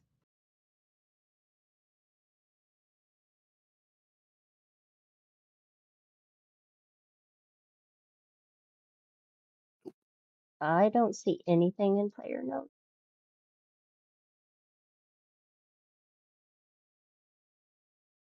I don't know how does it auto save? There's a. You might have to hit the share button on it. Oh yeah, there you go. There it is.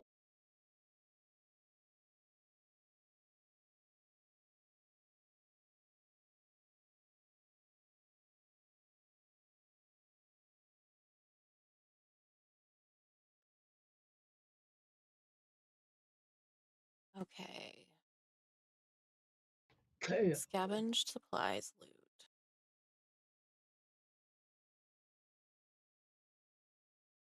Okay.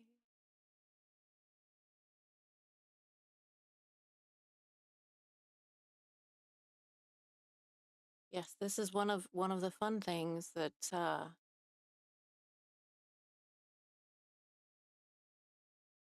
trying to learn all of this stuff.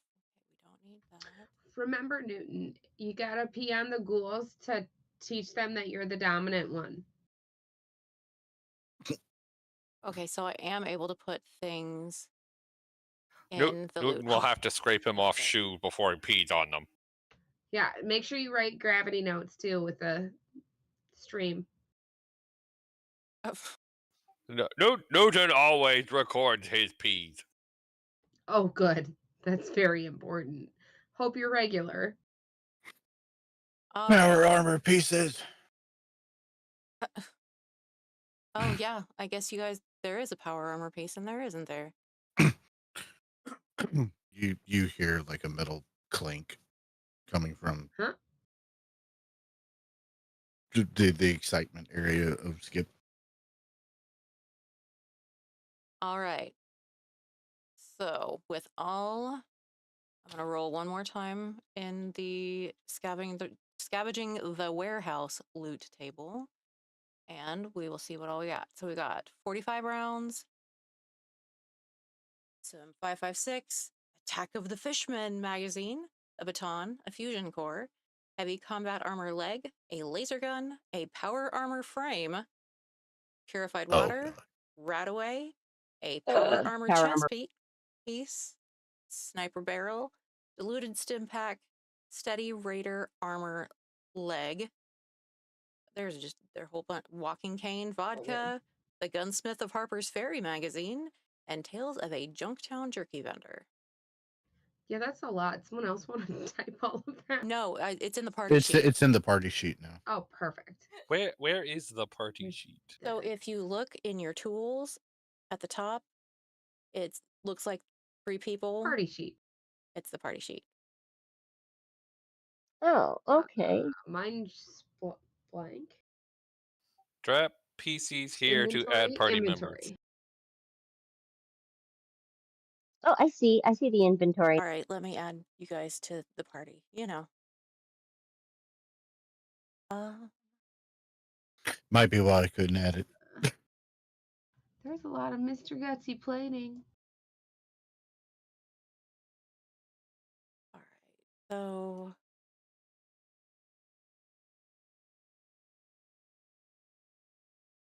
Sinatra Gutsy. Yeah, anything that's on the bottom half is stuff that's being carried by somebody. Oh no, we found Sinatra. Oh God. No, no. It's He didn't find his music cat. to my ears.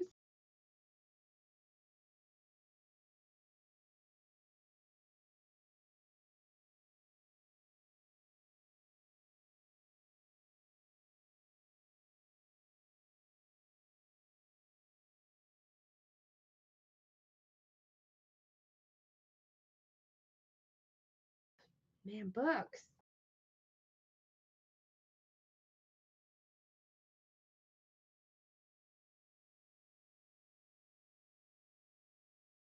We should read these books together.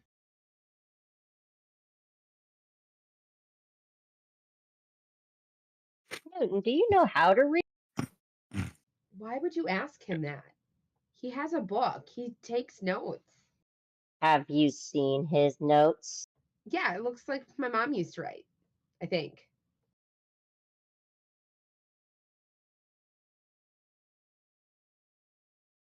Of course, dude, I can read.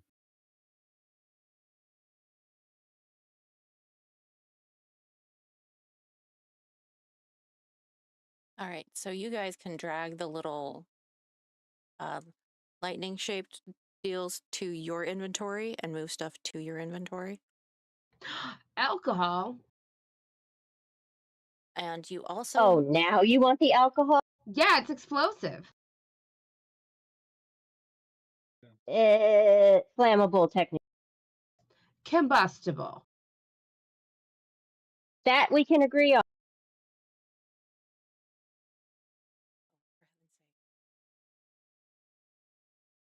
There we go. Ooh, water. and you guys can also level up. So if you go to your character sheets,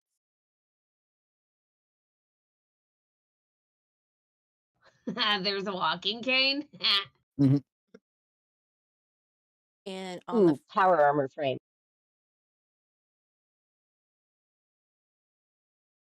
the main tab, next to where your XP is, where it says earned to next level, there's a little deal that should have an arrow that goes up. And if you click on that, you could choose one skill to increase by 1 rank up to a maximum of 6. And you can choose a perk. Okay, I'm trying to figure that out. So with me,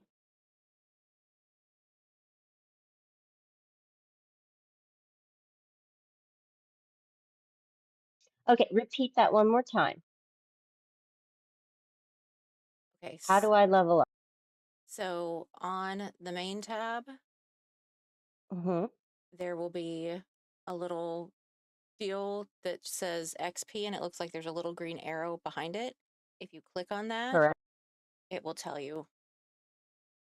It should pop up a deal that says, increase your skills by 1 and increase or pick another perk.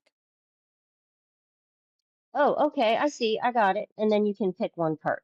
Mhm. Cool. Okay. And I may have accidentally given you guys enough XP to actually level up twice, but that's fine because technically you should have leveled up after the encounter with the raiders, and then since you just killed 4 ghouls, you should have leveled up again. So, and I do believe we are going to take a quick break because we've been at this over 2 hours, guys.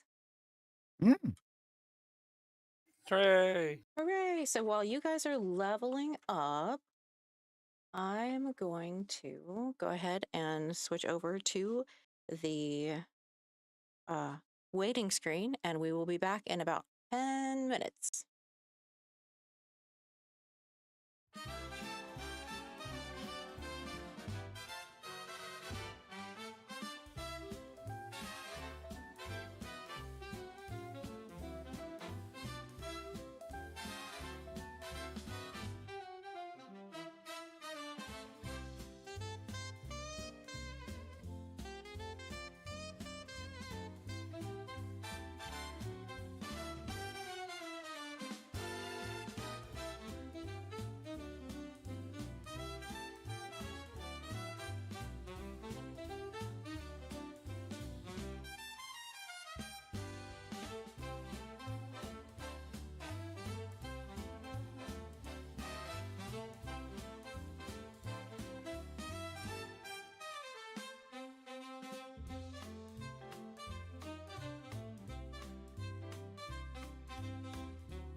All right, and we are back from break. I hope everyone enjoyed that lovely musical interlude.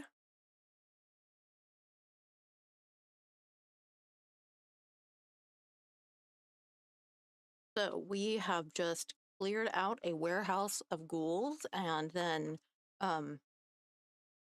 looted everything in the warehouse. I'd say that we did pretty well with the loot. What do you guys think? Yeah. Heck yeah.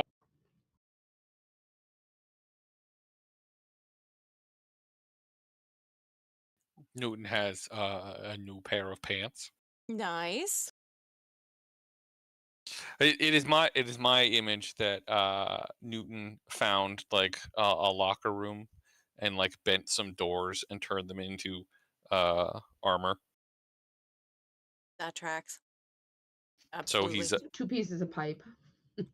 he's a nerd stuffed in a locker. Hilarious. But he did it to himself by choice. Well, yeah, because science is for nerds, and I mean nerds must be cool. And, the locker is a safe place for him. Nobody's going to mess with him if he's in a locker. Also, lockers make good weapons when you hit people with them. That is A true. lot of people steal stuff from lockers, though, so watch yourself so you don't get robbed. When you say that, he clutches his textbook really close to his chest. Checks his pocket Yeah, for so it's all his not in the crayons. lockers, so you'll be okay. All right. So Rast is kind of leading you guys to the outskirts of Diamond City. There's very dangerous bands of super mutants. So he's planning on leading you guys through the sewers.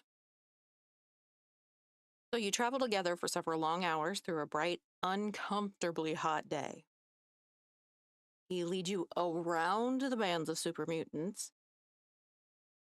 as you get closer to your destination, informing you that many of the ruins near Boston are home to raiders, gangs of powerful super mutants, and insane robots who believe America is still at war and will fire at any moving target. At long last, the scorching day begins to cool as the sun begins its slow dip over the western horizon. At sunset, the breathtaking skyline of what was once Boston rises before you like a ruined mountain of crumbling brick and melted metal. Black smoke rises lazily in the distance between two towering, ruined buildings. Rast crinkles his nose, taking in the sight for just a moment before he kneels and forces open a manhole on the street with ease. Super mutants. They pretty much own the streets between here and Diamond City. Trust me, this path may stink, but we're on a trip for biscuits. Sewer's the safest way. So Rast turns on his flashlight and allows you guys to climb down a ladder into the sewer. When you reach the bottom of the ladder, you're greeted by the foul smells of sewage, mold, and old rot. The sound of water echoes from the dark tunnel's cavernous walls. A small pathway, wide enough for two people, travels some 30 feet onward. Alongside the path, dirty water, some 10 feet wide, runs, bordered by another walkway on the other side that leads to a set of rickety stairs leading up to a metal catwalk. As you stand before the two different paths forward, Rast calls down as he begins to descend the ladder. Let's shake a leg, friends. The sewer may be better than super mutants, but all kinds of uglies live down here. Okay. So the walkway leads through an alcove and beyond to a long stretch of dripping sewer tunnels. The sounds of unseen vermin skittering around in the darkness reverberate in the area. At last you come upon a larger alcove. Rast shines his flashlight around the room, revealing a heavy metal utility door just ahead. Unexpectedly, the light also reveals that sitting up against the wall next to the door are the moldy bones of a dead man dressed in rotted worker's overalls. The corpse is still clutching a bottle in one hand and a note in the other. Are his overalls nicer than mine? No, and they smell like sewer. I mean, Is the smelling like sewer better or worse than the current smell? from rocks, I Yes. would say worse. it's probably worse. She probably smells like gunpowder and burnt hair and like burnt clothing and a little bit of burnt meat. She smells a little bit like a gun and burning. Well, that's fun. You know,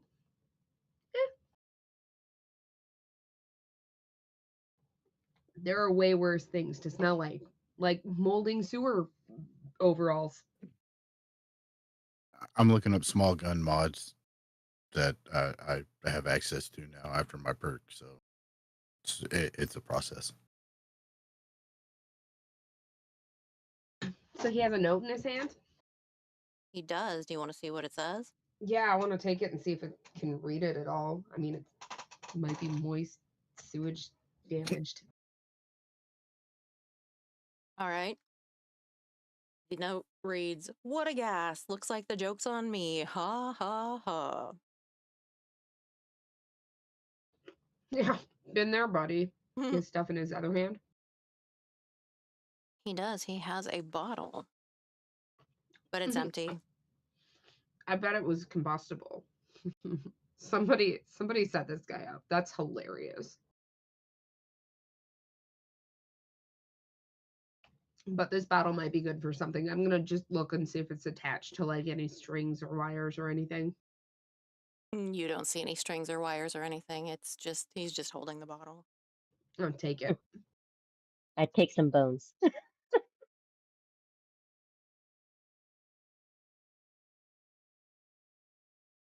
All right. So do you guys open the door? Oh, yes. Does it seem trapped? Well, as you're opening it, suddenly 4 small crab-like mutants with soft shells covering their chitinous body come aggressively skittering out of the connecting tunnel ahead. The antennas attached to their faces twitching madly as they attack without warning with pairs of small, sharp pincers. God damn it! Oh, snacks. We caught crabs. All right, and let's see.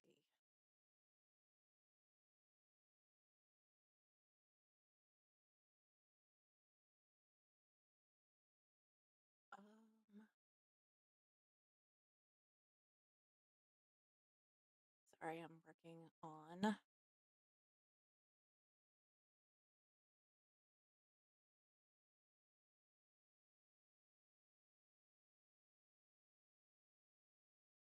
Oh, for heaven's sake. We'll get there eventually, guys.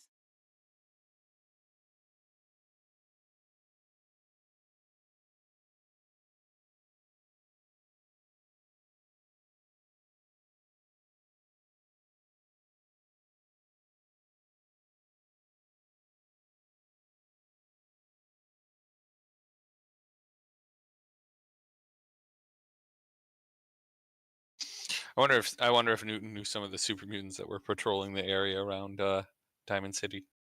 I was wondering if he's keeping an eye open for Good Boy.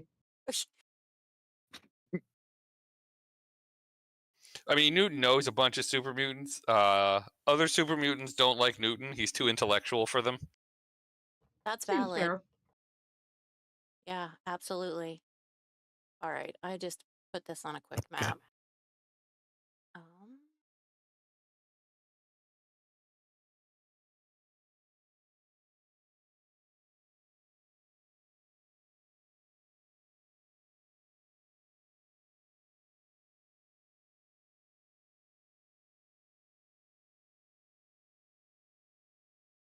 let's get to the top of the order.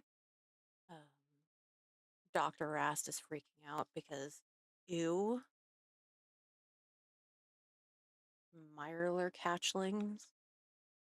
So he's going to try to use his shock baton on one. Isn't that what you do? Mhm. Excellent. So he's hit one.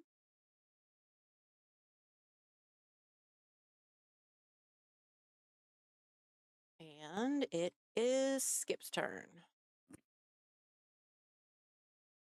Um,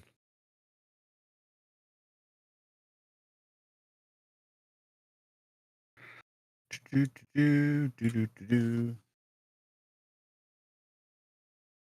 The dog's right in front of me, so that's not good. Well, the dog can move out of your way. No, I was saying the mongrel dog. I'm like, oh, that's not good, so I'm gonna shoot that one. Oh no, don't shoot the mongrel dog. I need to change him to friend. There, now he is Oh, friend. okay. Now I won't shoot that one. I'll shoot the Mirelurk. Yeah, that would be. You would really hurt Lavender's feelings if you shot her dog. It showed up as an enemy. I don't know.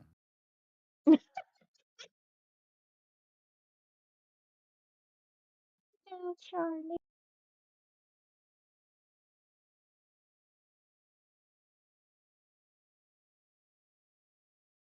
Okay, this should. All right. And wait.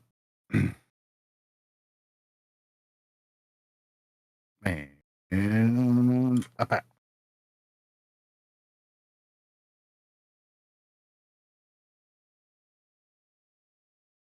All Come right, here. is dead. Yay. Let's go ahead and try to shoot that one with the pipe gun.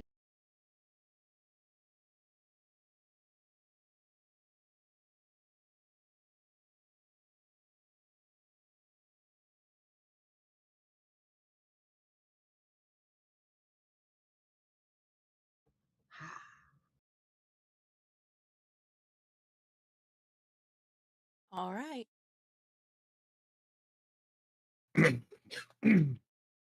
Next up is Lavender. Go ahead and pass your turn, Rock.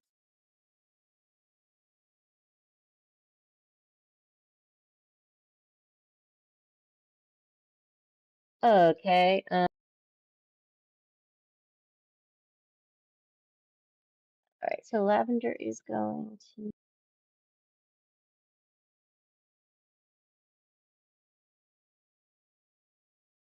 Oh, okay. So here's the.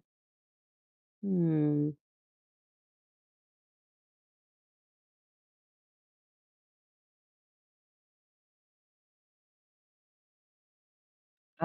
I guess I'm attacking this, correct? Yes. I have something targeted. Okay, Mhm. just making sure I have it correct. All right, all right. So she's going to use her laser rifle. And you got a shot. All right, I am going.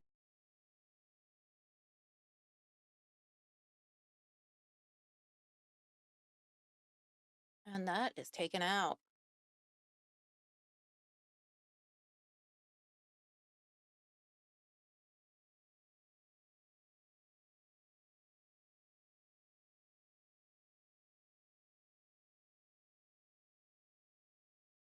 All right, it is the doggo's turn. He's not waiting for an okay from Lavender this Okay, time. yeah. All right, He's he's like, that thing looks like a snack.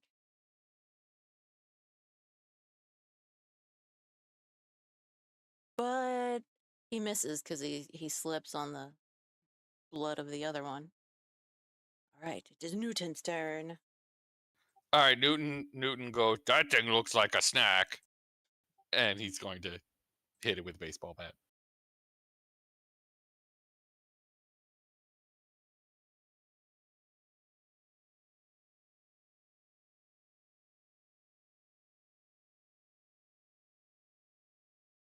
All right, I'm No gonna gun say smash.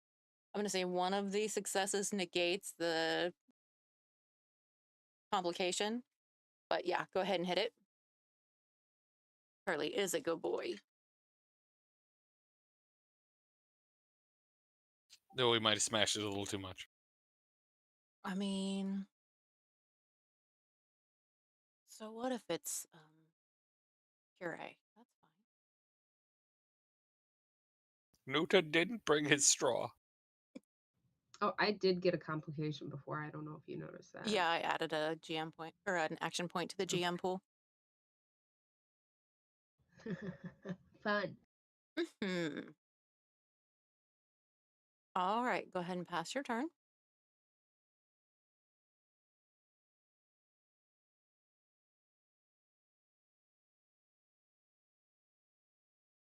And now this little bugger's deal, and he is going because he thinks the dog looks less scary than everybody else. So he's gonna try to get the doggo.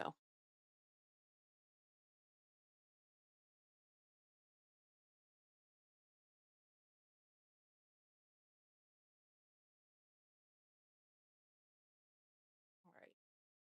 So the pupperdoodle has taken some damage. Mm.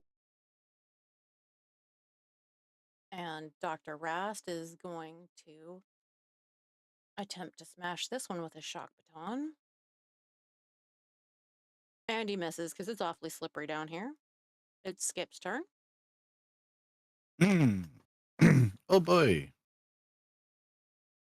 Pow pow poo poo on this one. Hey, that's a crit. Cool. You need to target it. I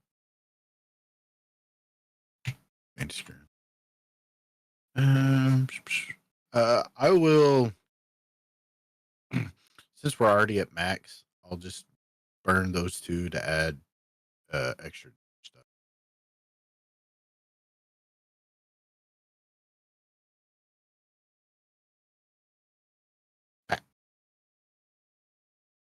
All right, it's holding on for dear life though. It's a stubborn little bugger. Yeah. So it's Roxy's turn. She's like, there's too much stuff on my gum. She's gonna run up and like just try and whack it with the rolling pin.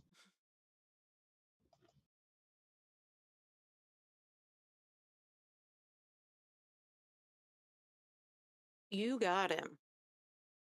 Whack. I'm getting pretty good at cooking. You are indeed.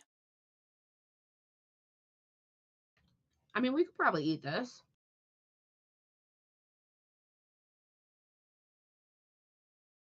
I mean, kind of shitty seaside food, but you know.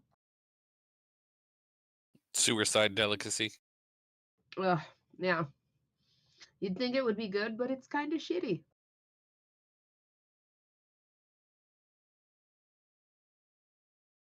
Oh my. Oh yeah, that is true. We could scavenge some Mirelurk meat and cook it for later. Oh, that is true. If only somebody in the group had survival as a tag skill. I'm pretty sure I do, don't I? I don't know. I was being facetious because I do. Well, I might not. Oh, Newton also can do that. All right, so are you going to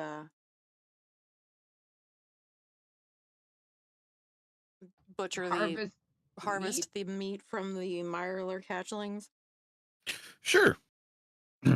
shitty crab meat. Yeah. Yeah. What's my target number here? 0. And you guys are maxed out on action points, so you get 4 portions total of Mirelurk meat. Sweet. All right.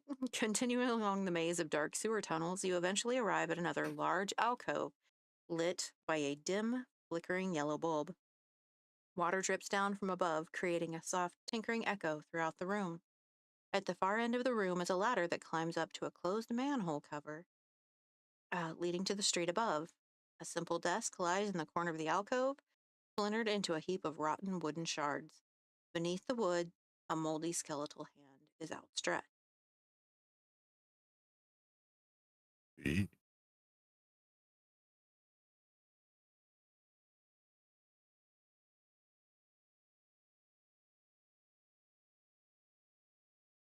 Newton is going to walk over and high five the hand. There you go, buddy. And the table, the desk that's kind of collapsed on top of him collapses just a little bit further.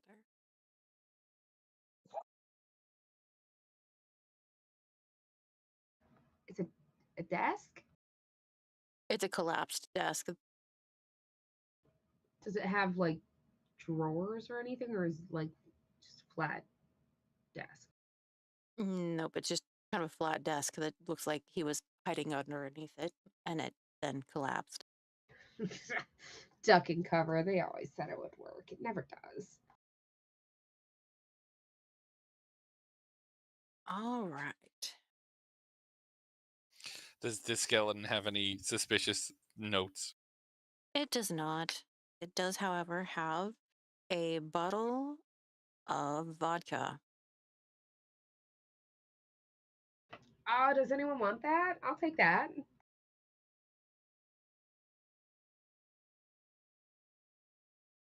I've had it. I'm more of a whiskey person myself. Go Yeah. for it. What? I said go for it. Yeah, combustibles. Woot woot. All right.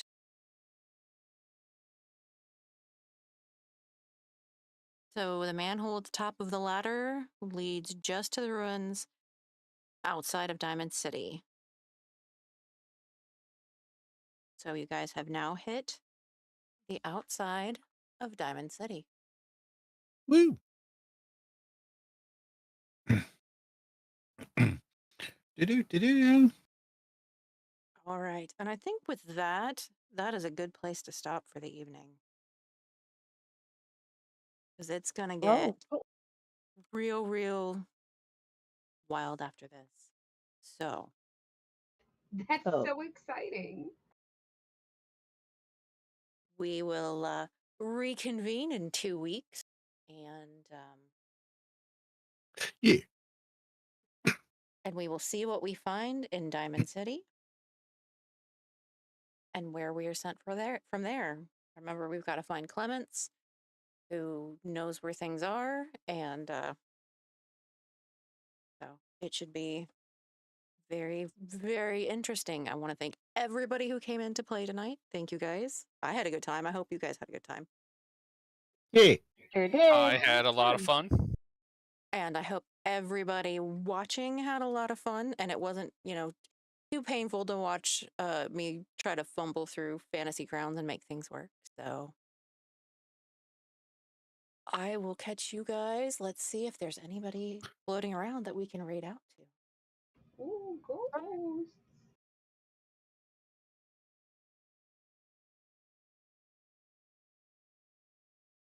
All right, it looks like we've got somebody who I have never raided into before, but we've found some good people doing that. Playing Horror on the Orient Express. It's quests and chaos. That sounds like fun. So we will go raid over there. Thanks everyone for watching. Thanks for watching, everybody. Yeah, thanks, guys. Yeah. For joining us.